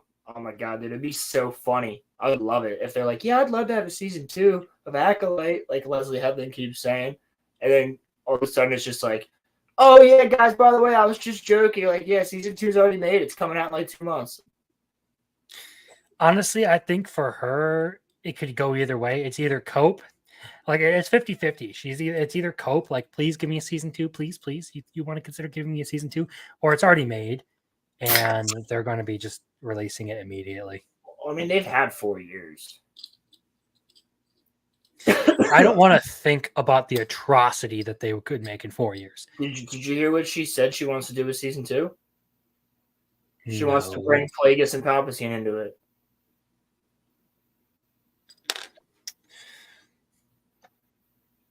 Yeah. Fuck, I don't have enough alcohol. Yeah, dude, she's dead ass. She's like, no, she literally wants to bring in, like, I'm guessing that whoever Smilo Ren's master is going to be Dark Tenebrous or Venomous, which is like the two before Plagueis and Palpatine, and then one of them is going to end up training like Plagueis in season 2. I don't know if you remember like the original pitch that we heard the original leaks for Acolyte, but it was actually kind of interesting. Still had twin sisters that were force sensitive, but their grandfather, they lived in this rinky-dink town on this planet, and pirates kept attacking it. And the Jedi show up to help the pirates, and then they make a deal with the grandfather. Hey, like, we're going to take your granddaughter because she was showing signs of the force first, and then we'll always return to protect you from the pirates. And then one time the pirates show up and the Jedi aren't there because of some other like thing that goes down. And then they end up burning down the village, killing everybody except for the other granddaughter, who then's like, fuck the Jedi, they promised and they didn't show up, and they took my sister. And then the stranger who continues to come to the town and sell his wares is actually a Darksider who's been hiding his power. And he takes her under his wing and trains her. So you would get like 2 different storylines of the one granddaughter training under the Jedi and the other granddaughter training under this guy, the stranger, who Soul was supposed to play. Lee Jung-jae was supposed to play the stranger. So he was supposed to be a Sith. So he would have been like an actual good villain. Yes. Dude, it would have been interesting. That would have been an interesting story. Yeah, I've been watching people cover it and like consistently. The only one who I even feel like does anything in that show is Lee Jung-jae. Yeah, Carrie-On Moss is like phoning that shit in, dude. She does not give a shit. It's gonna be like Harrison Ford in the new Falcon movie. Bro, and whoever plays Torben, the old man who's also like a child who kills himself in episode 2. The balding neckbeard Reddit guy. Yes. So Tommen and Torben, come on. Literally Game of Thrones. So the guy who plays Tommen in Game of Thrones is Torben in this show, and he acts just like Tommen when he's young. And the reason he kills himself, he's like, I want to go home. And they're like, no, we can't go home yet. We've been on this planet for 7 weeks doing this, which they don't explain to him I'll go over it tomorrow. I'm familiar with what happens because I've seen Nerdrotic and Drinker cover this, so I'm familiar with these points here. Dude. Like, look, It's I'm gonna bring up. ridiculous. I thought I watched some fucking brain rot this week trying to check out new seasonal anime. Which that's something I'm gonna be doing every week now. Is just I have a tier list going. So for the season, I'm just gonna be like starting off with like, hey, I watched this anime and it's moving up or down in the chart. Gotcha. I like that. Yeah. Right now, I highly recommend if you want a really good action series, Wistoria, Wand and Sword. Where can I watch that? Crunchyroll? I believe so. But basically think Jujutsu Kaisen level animation with like Black Clover Mashal story. Okay. With an actual like serious competent main character. Okay. Wistoria? Wistoria, yes. It's a proper fantasy anime. It is one of my favorites of the season. I am in need of a new proper fantasy anime. I love Black Clover, as you know. Which I stopped reading. I'm back on Chainsaw. Gotta catch up. Dude, I am on so much. I was actually sharing with some people in the Weebs and Waifus Discord a manga that I saw come across my feed. So, are you familiar with the series Miss Kobayashi's Dragon Maid? I am. Like you know what it is, right? No, what it is. I haven't watched it, but okay. Well, the artist for the manga, she writes autobiographical manga about her life. So she did a one-shot tankobon. This is gonna just let me finish this about her like experience with her first pregnancy, and it's called "I Don't Know How to Give Birth." And she goes into detail, like she's talking about how like I didn't even know how babies were made until I got to college. Yo. So like the trope about the chick doesn't know how babies are made. Like if we kiss, it's gonna make a baby. Apparently, that's a real thing. Yo, her parents were the ones who didn't sign the permission slip for her to be in health class that day. Straight up. You're not talking to our daughter about sex. Doesn't know how to approach the daughter about sex. Yeah, right. Boys are stupid. Don't kiss a boy at midnight or else you'll get pregnant. Like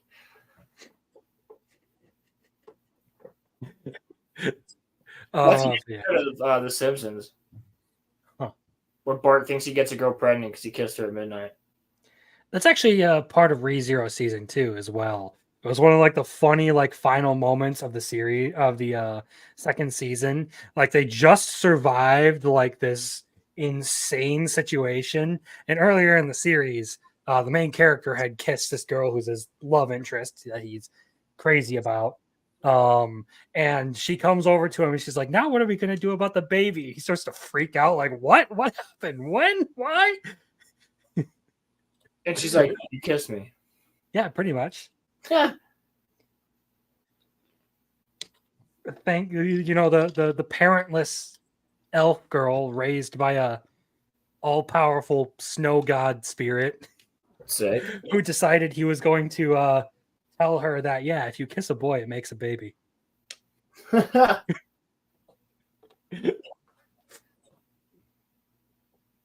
I love that series regardless. Yeah, I was gonna say and it's got its goofy moments, but it's like my second favorite. Is that more common than we think? Like in Japan, like is that?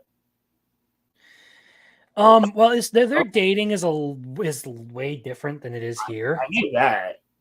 But I don't know how common it actually is. I mean, it would have to be common enough for jokes like that to be made, right? Mm-hmm. Well, I mean, even in a recent one, I have to question that because like there's a joke in the Deer anime about the main character being a virgin. Oh my God, I forgot you showed me that shit. Oh, it's glorious, dude. It is 10 out of 10. I have to watch that, dude. I can actually bring something up here that I think is going to be absolutely fucking hilarious. You will get a kick out of this. Because someone did a cover of the intro. Oh God. And I gotta find this because it is glorious. I don't know I how thought much it of was- this I'm gonna. I thought it was funny enough when you Just the trailer.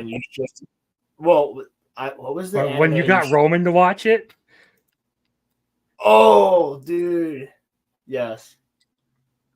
Okay. I forgot I did that. Yep. So this is the intro to My Dear Friend Nokotan by metal singer Little V Mills.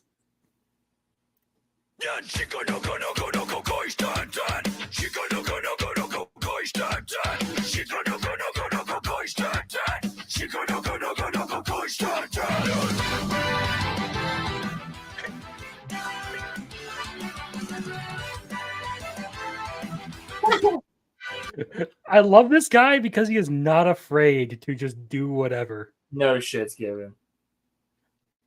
But his edit for this gets way funnier. I gotta pause it because I don't know how much I'm gonna get fucking copyright hit for this. So Oh yeah, just for the background music. I think he does the background music himself. Like he redoes it for like a metal style because it's way more poppy than this. Gotcha. Yeah, because there's actually a lot of metal singers. Like a lot of people in like metal bands and shit are into anime. Yeah, actually. A lot of the ones It's funny, like the friendliest people I meet are always metalheads. That's facts. Metalheads are cool. My brother actually has like a bumper sticker that says angry music for happy people. Yeah, it's true. Dude, I listen to metal a lot and I'm just chilling. Yeah. Like I'll be sitting there just like vibing and I'm like, I'm gonna throw on some Slipknot. Like I've been listening to a lot of Wage War because they just dropped a new album. Their song Self-Sacrifice. I love that shit. Sometimes I'll listen to actual like Mongolian throat singing, like The Who. Oh yeah, Jacoby Shaddix and all that. Yeah, I love those songs. Bro, dude. The Who is fire. Mm-hmm. And you got that dude playing the old sitar type. I forget the biwa. He's playing a biwa and he's just shredding the freaking biwa. And I'm like, how do you shred a biwa? Like he's just like, like dude, it's so lit. Dude, Wolf Totem and Wolf Totem's great. I forget the other one. I have a couple of them on my work playlist, and I always get questions from my dad whenever they come up, and he's like, "Huh." Well, I found them because of Fallen Order, Jedi Fallen Order. Huh. Their Cal Kestis his favorite band in the game, so the game starts with him listening to The Who. Wait, The Who is canon in Star Wars? Yeah. Because it sounds so freaking alien. They're a band in Star Wars, yeah. I forget the name of the band that they are in Star Wars, but they are. Like, their songs are in Fallen Order. Oh. It's pretty sick. Anyway, Dear Anime.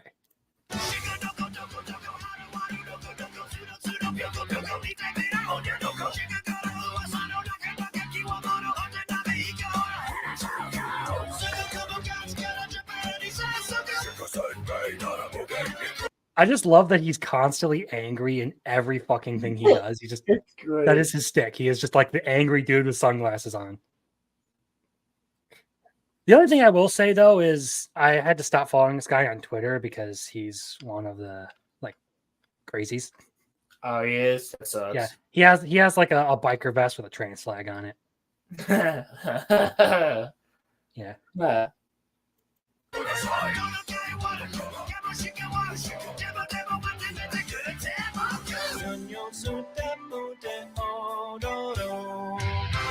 But he's actually a really good fucking musician. I love his music. I just don't care for his politics. Which I think is kind of how we need to be about a lot of things. Like, I don't care who's making something as long as it's made to be enjoyed and not make a political point. Yeah, you hear that, Disney? Amazon? Yeah.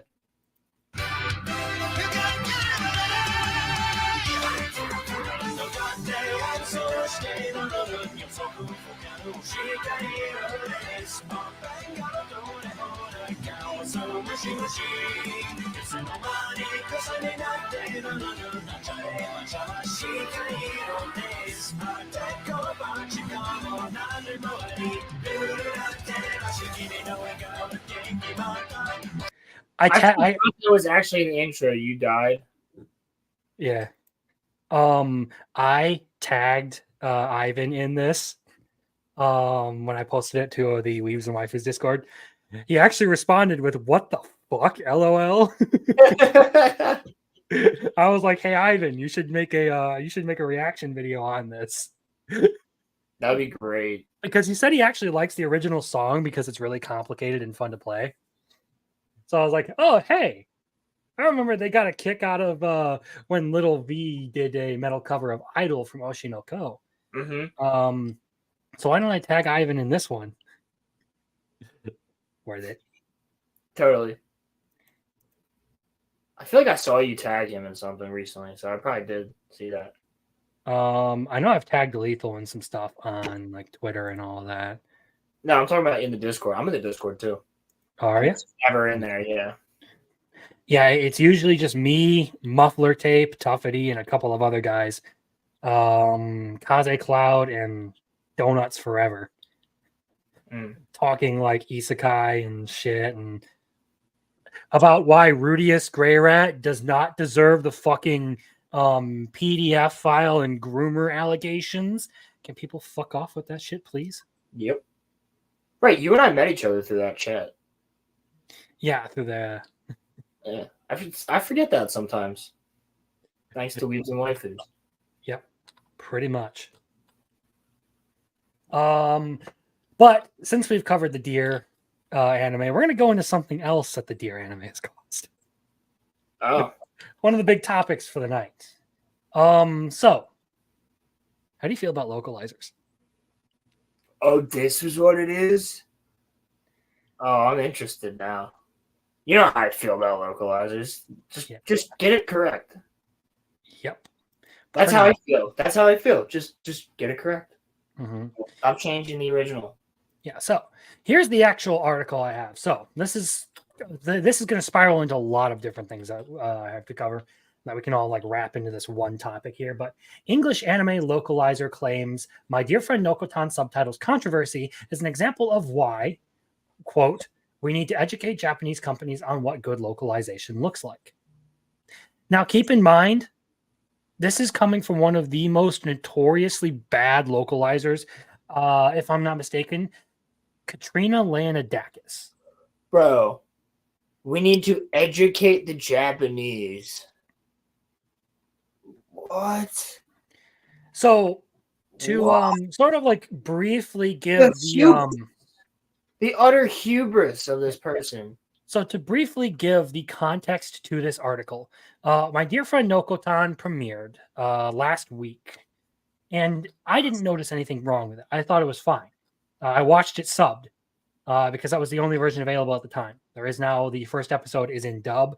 I don't recommend the dub. I think it's kind of shit. But that's beside the point.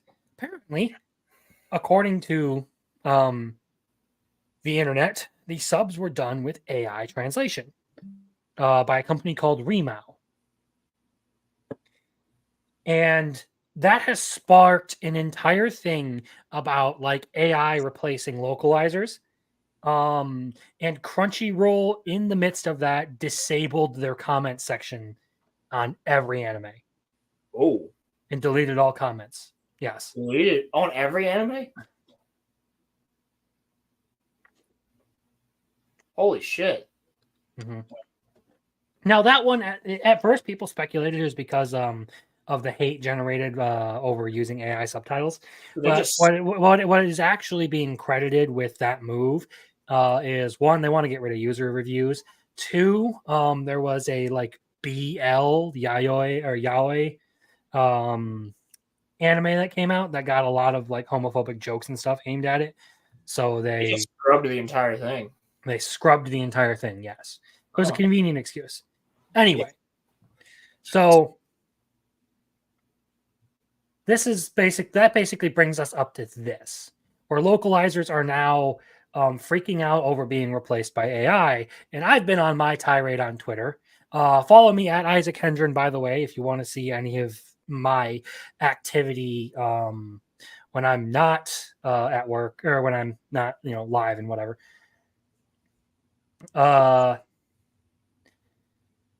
Basically, I've been giving the same speech about it every time, and it's pretty much just, look, I don't want people to lose their jobs, okay?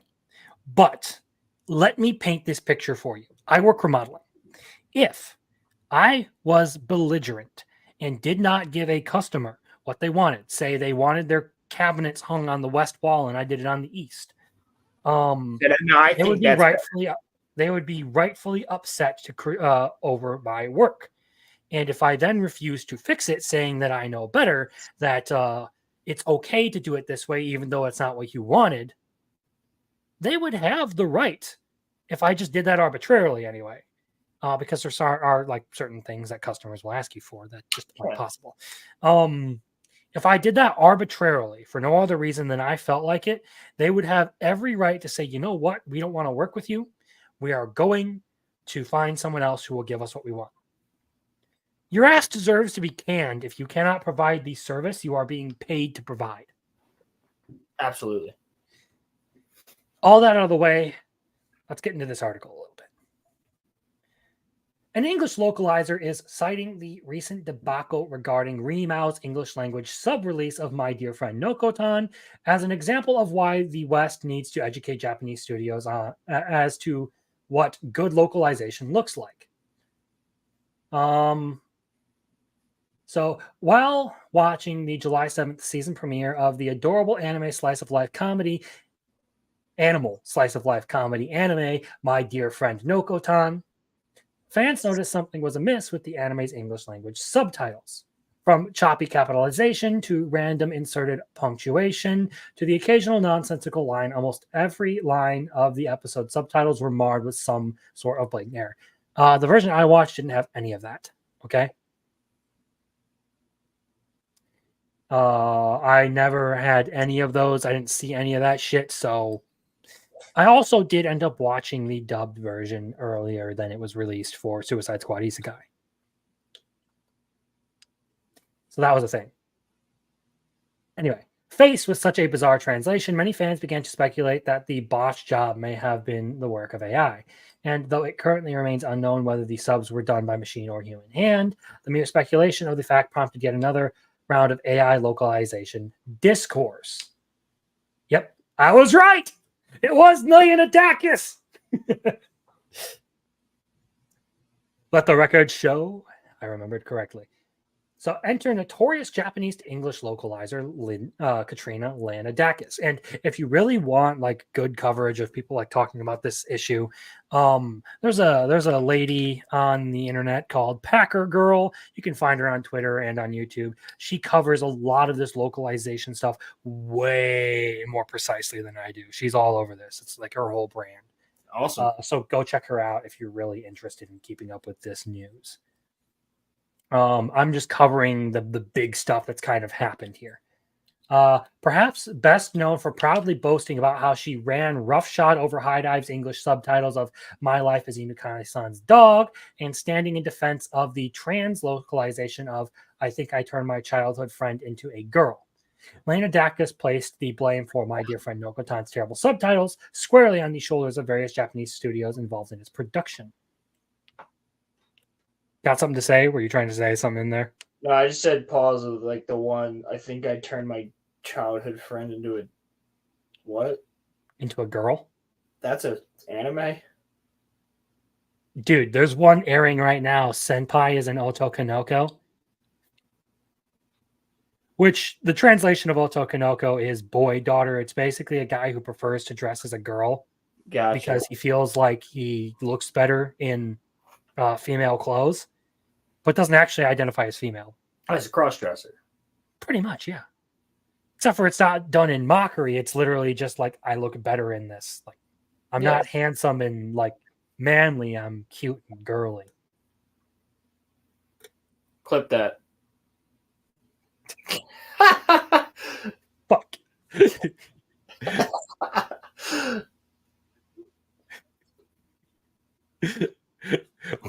Fuck me, man.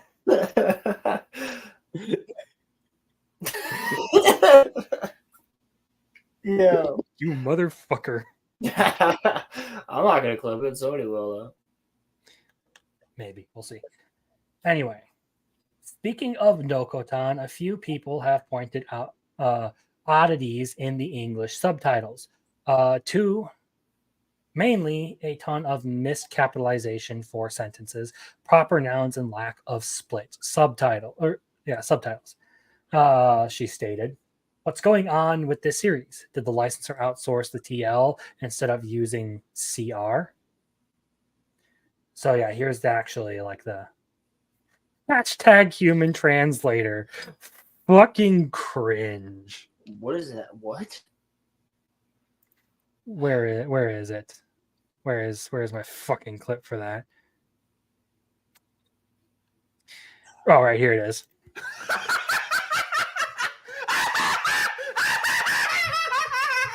Oh, nice.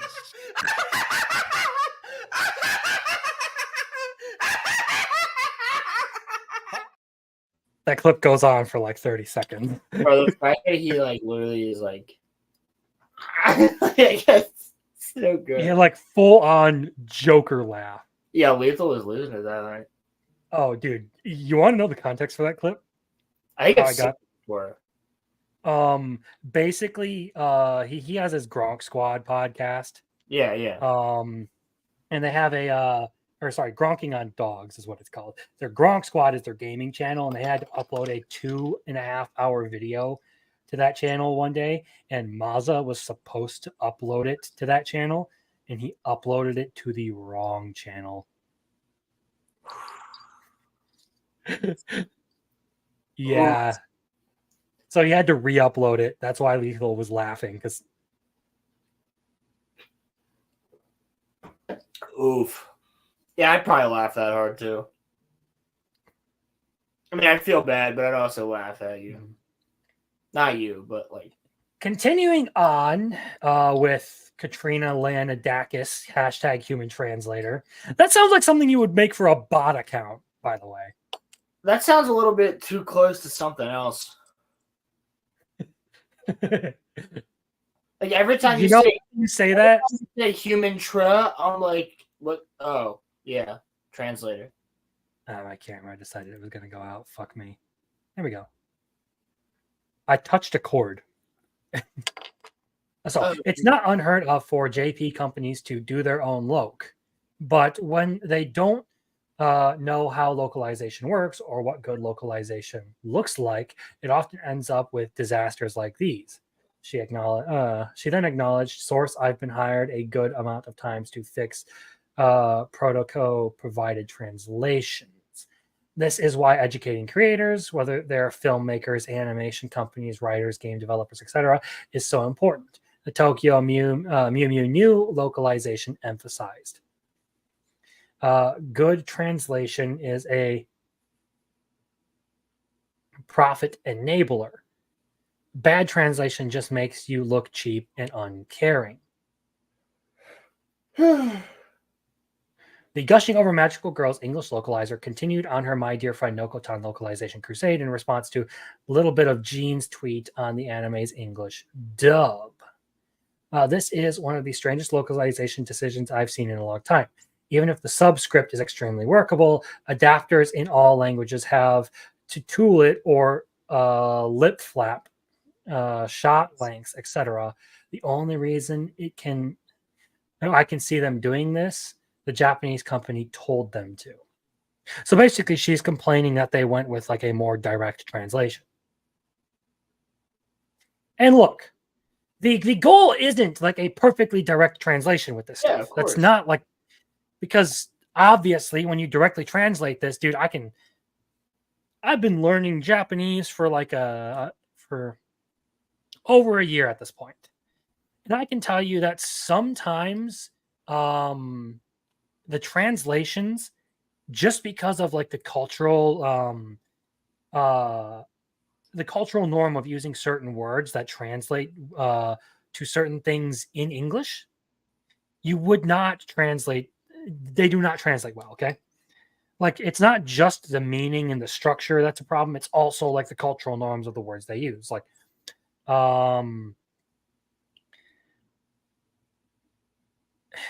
you wouldn't, there are just some things you wouldn't say in English that you would say in Japan, in Japanese, pretty much.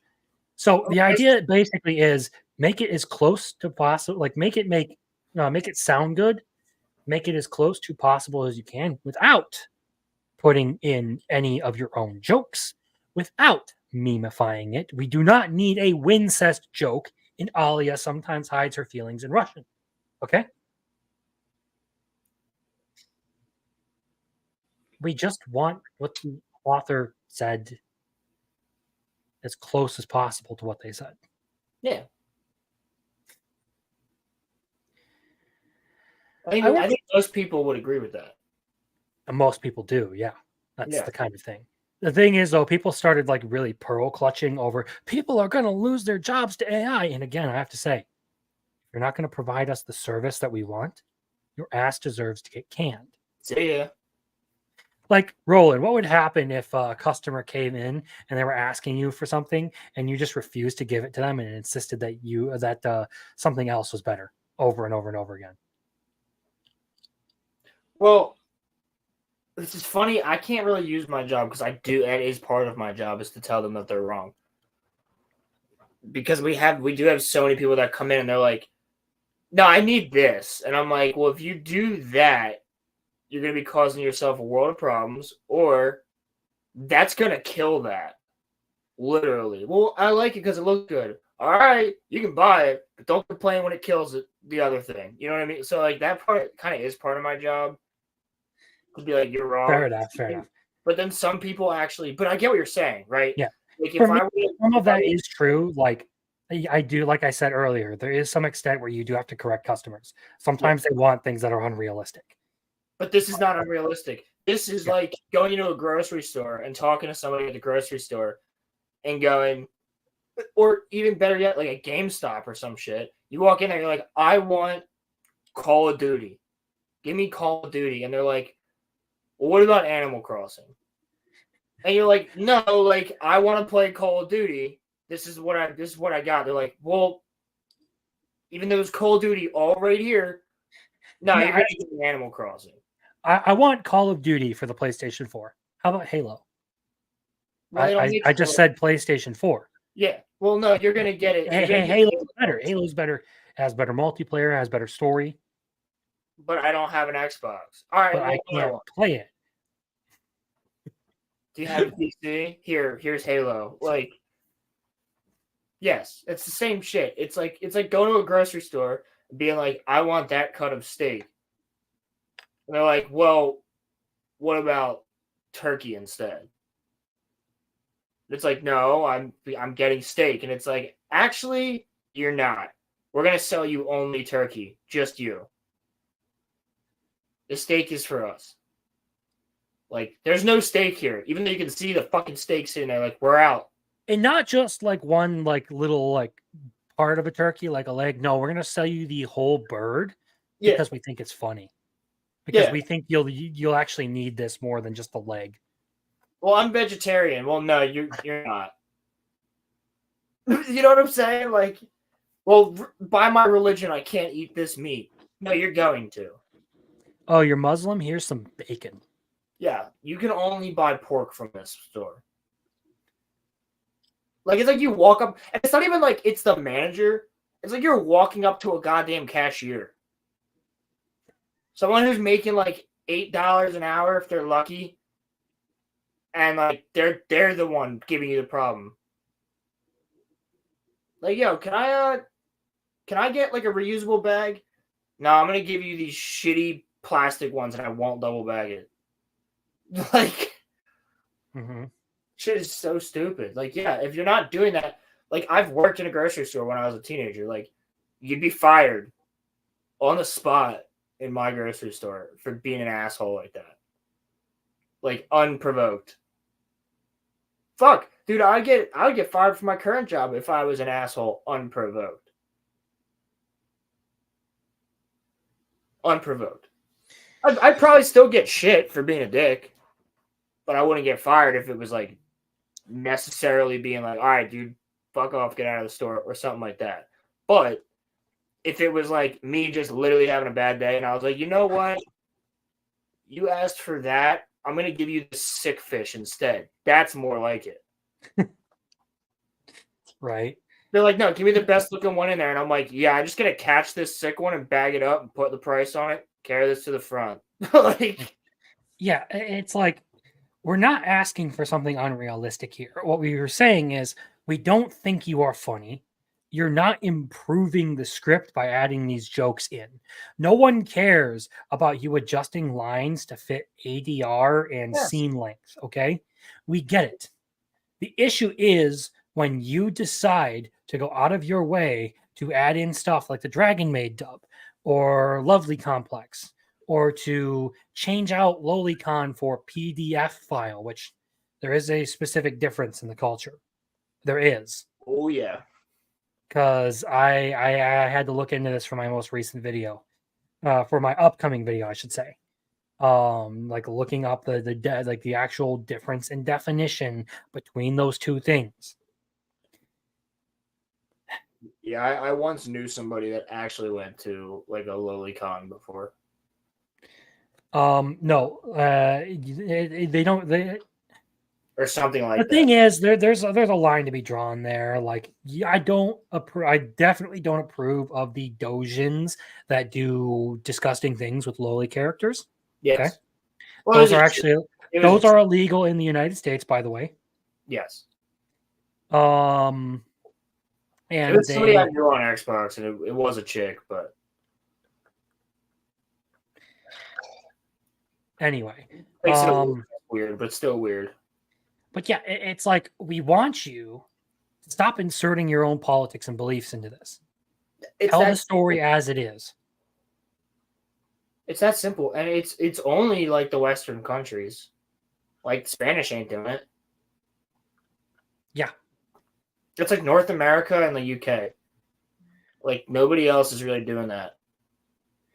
You won't see like, if they even have it, you won't see the Russians doing it. That's for sure. Mm-hmm. You won't see the Japanese, the Indians doing it. Right. Or not the Japanese, the Germans or the Indian people or anything like that. You won't see them doing it. South America definitely ain't doing it. South America's on their shit, dude, when it comes to anime. Yeah, dude, they fucking love their anime. Yes, they do. Anyway, I'll sort of like move back towards the topic of the article. I can guarantee you this was not the decision of whichever ADR writer or director that was in the booth with the VAs. Someone on high, like in Japan, said to use the script they were given. She speculated, and goddamn, they've really done their best. Kudos to the VAs for this one.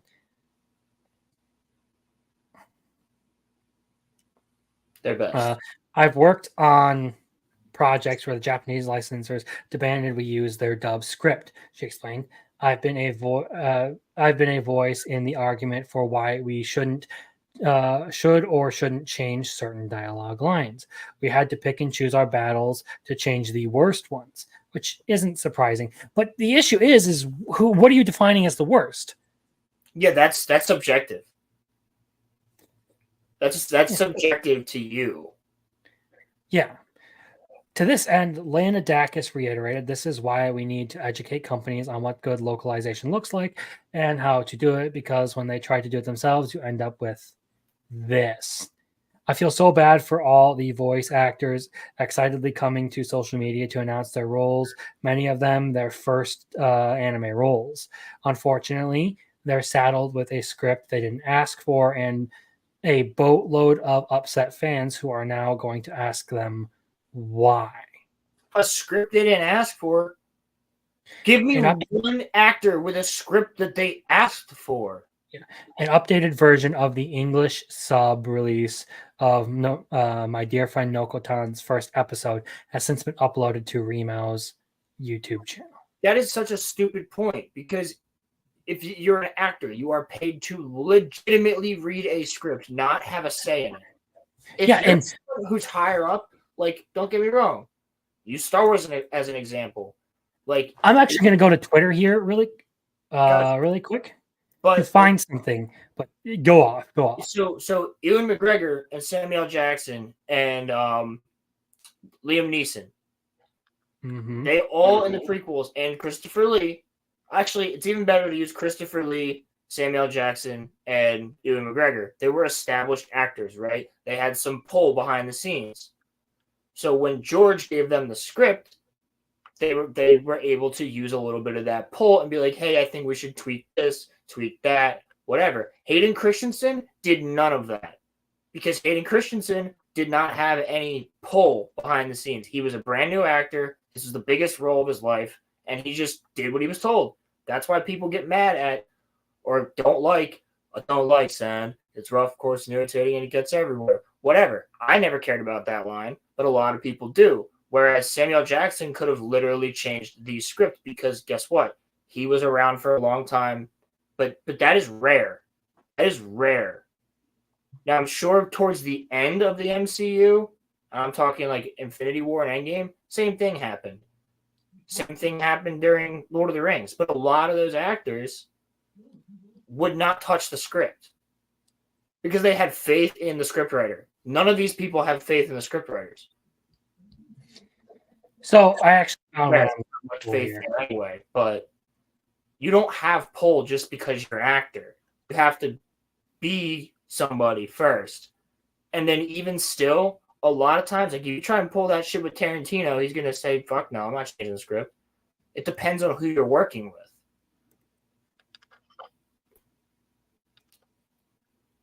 All right, so this is what I've been looking for. This clip.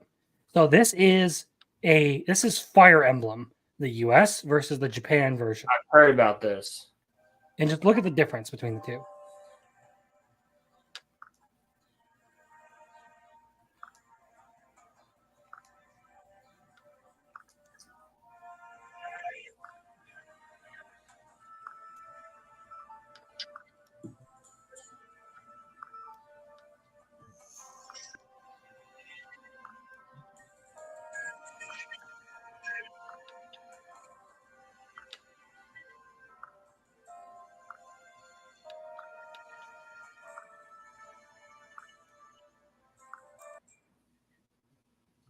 Like, that's an insane amount of dialogue to cut out. Yeah. And that's not uncommon. I have this entire folder on Twitter called localizer shit. And it is all just me taking note of that stuff, of stuff like that. Like, I have more examples I could pull up of all the stuff that they've done. Oh, I believe it. But I just wanted to bring up that one because it's the most effective. This is the issue we face with localizers. It's not just anime, it's games, manga, and all that stuff. Oh yeah, it's shit. Again, if you really want to see like the details on it, Packer Girl's been doing a really good job of covering basically all of the differences between the original manga for 2.5D Seduction and the anime and the localized version of the manga. Like they literally added in, they replaced the line in one of them, like where the chick is basically like, "So you said I could try on my cosplay here," and they changed it to, "You said to speak my truth."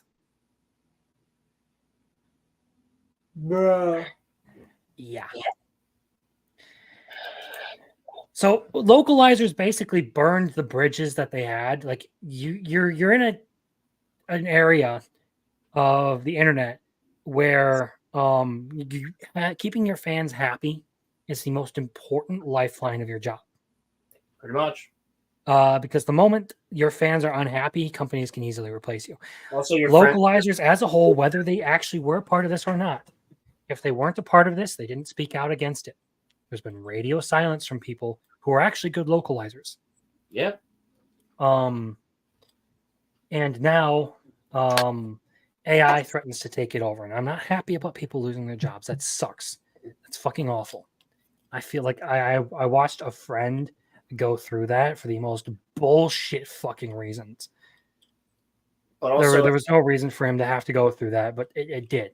And I do feel bad that you lose your job, but you're going to suck ass at your job and intentionally get rid of entire sections of dialogue just for a joke about ninjas being quiet. Fuck you. AI can take your job.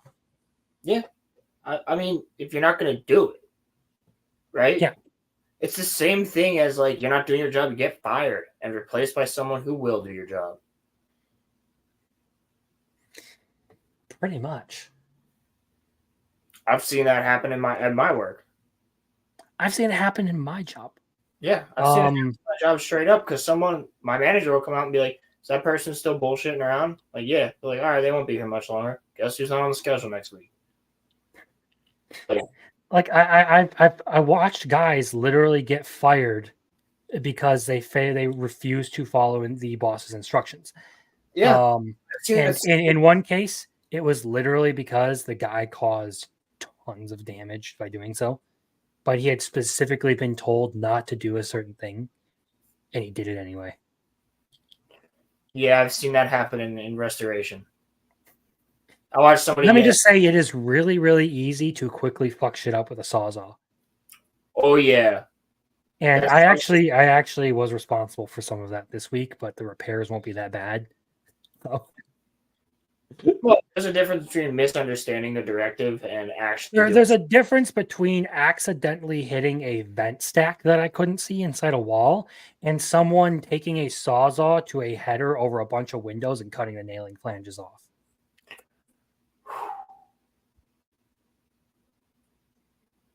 Yeah. Yeah. So yeah, that's the thing. Anyway, I think the point like to make about all of this is I don't want to be here like railing against localizers every time this stuff happens. But it's always good to reiterate the fact that these people have never apologized for the things that they've done. They will double down and defend what they do. Mm-hmm. And I believe that you have no right to tamper with someone else's artistic expression. Unless, of course, you're in an editing role. Because as an editor, your job is to make sure that you help a creative organize their thoughts and communicate the story they're telling the best they possibly can. Yeah, that's your job. Your job is to make them look better. Mm-hmm. To some extent, and that's all done in good faith. It's not like you're trying to like change what the story they're trying to write. You're literally just trying to help them communicate it better. That should be the role of a localizer, is to communicate something better in a language. But we're not getting that. No. And there have been a couple of examples this season of where that's gone wrong. 2.5D, Ali-Hassan sometimes hides her feelings in Russian, and a couple of others.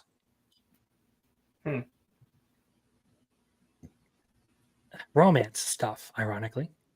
Interesting. Yeah. Weird. But there have been other ones where like they've completely edited out like gay relationships in favor of making one character trans. That makes sense. Total. But weird. All that said, I do have one more big topic. And then if we need to wrap it up for your sake, because I know it gets later over there for you than for me. It's like 11:15. Yeah, that's what I'm saying. Is you gotta get a shower at some point. I got one more thing. It should be pretty easy to get through this. What? So, Western Industry Insider warns anime content bubble is probably going to burst soon. Says merch sales have fallen off a cliff. Hold on, I'm hearing a weird noise. Give me a second. I'm talking. I'm just going to mute. All right. In the opinion of one noted veteran of the Western anime industry, the booming anime content bubble seems in recent years is unfortunately very much on the verge of popping. Okay. This trouble warning regarding the industry's supposedly impending future was first leveled to the public courtesy of Anime News Network and Media OCD founder Justin Savakis. Taking to his personal Twitter account on July 7th, Savakis asserted, I still have 2 meetings to go this anime expo. But so far, my takeaways are anime content bubble is probably going to burst soon. Way too many shows and nobody can handle it. Not fans nor industry. Anime merch sales have fallen off a cliff, especially figures. Everyone's kind of neutral face emoji. He added the emoji meant to communicate that his peers are currently feeling tense and uneasy in this situation. So basically, I'm not going to get too deep into it, but the issue is they are seeing a decline in merch sales, which is the biggest way that they monetize anime. Yeah. Like the shows aren't actually supposed to make the profit themselves. It is all the toys, the merchandise, the shirts, Blu-ray sets, all of that determine the success, which is why Solo Leveling, even though it probably got way more viewership than Gushing Over Magical Girls, was probably more of a failure than Gushing Over Magical Girls, because Solo Leveling sold 91 copies of its first Blu-ray set. Gushing Over Magical Girls sold 9,100 copies. Shit. Yeah, well, I would not recommend watching Gushing Over Magical Girls. It is a very, very risque anime. And I mean, like, you may end up on a watch list kind of risque. Boobs. Boobs and minors. Oh. Yeah. Yeah. Look. I see. I don't know what this is like a minefield to it's like a minefield to walk into when it comes to anime. And I'll just leave it at this. Personally, it makes me uncomfortable. I will not watch it. I'm gonna leave it at that. Okay. Yeah, you had me in the first half, not gonna lie. You were like boobs, and I was like, you're like minors, and I was like, oh. Yeah.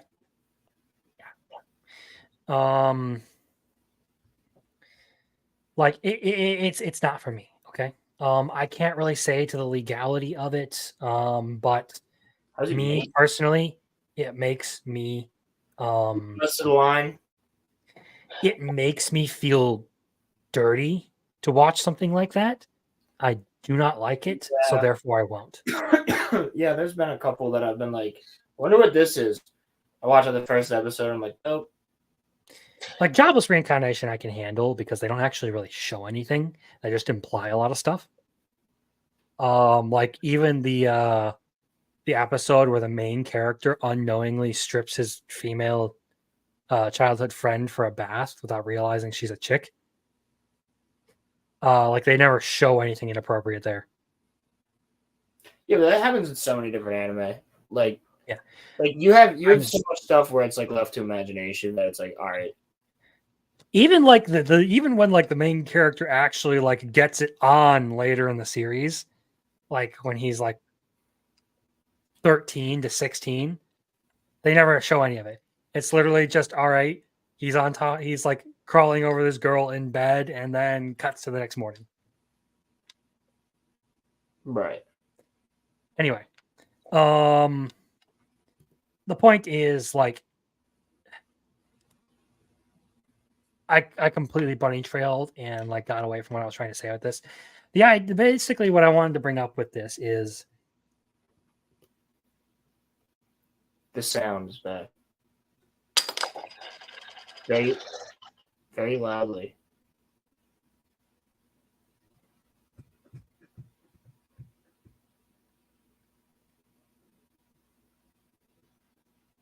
You okay? I don't know. You have a skinwalker outside your door or something? I can't tell if it's electrical or not. That's always terrifying. No, yeah, it sounds like I don't have like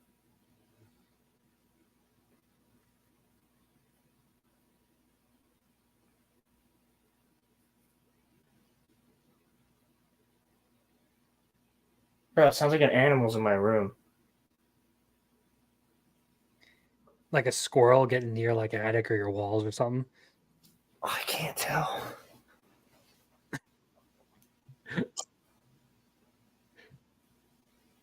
sounds like,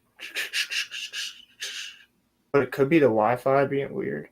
No, I see an insect.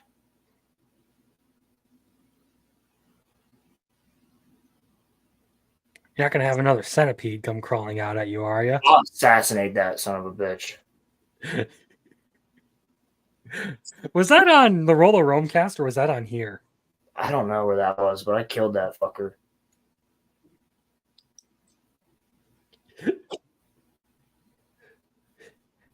Something just crawled across my floor over there. I'm leaving this room in a few minutes anyway. I'm not dealing with that shit today. Yeah, all right. So we'll wrap this up really quickly. The point I wanted to make with all of this was this was kind of an inevitable thing. The amount of anime that they've been producing is just unsustainable for the studios and for fans to watch. Like, you're just putting out so much content, people aren't going to be able to watch it. Watch it all. So I'm very distracted right now. I'm trying to pay attention, dude. I don't know what that is.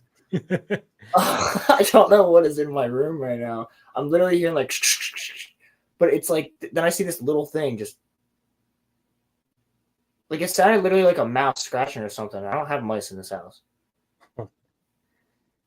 But I think a retraction in the whole anime market would be good, both for studios and for content. If they started focusing more resources on just making a few really good anime instead of just pumping out a continuous stream of we'd probably be a lot happier. Studios would have a lot less overwork. And you could probably make a whole lot more money by focusing on quality over quantity. Gotcha.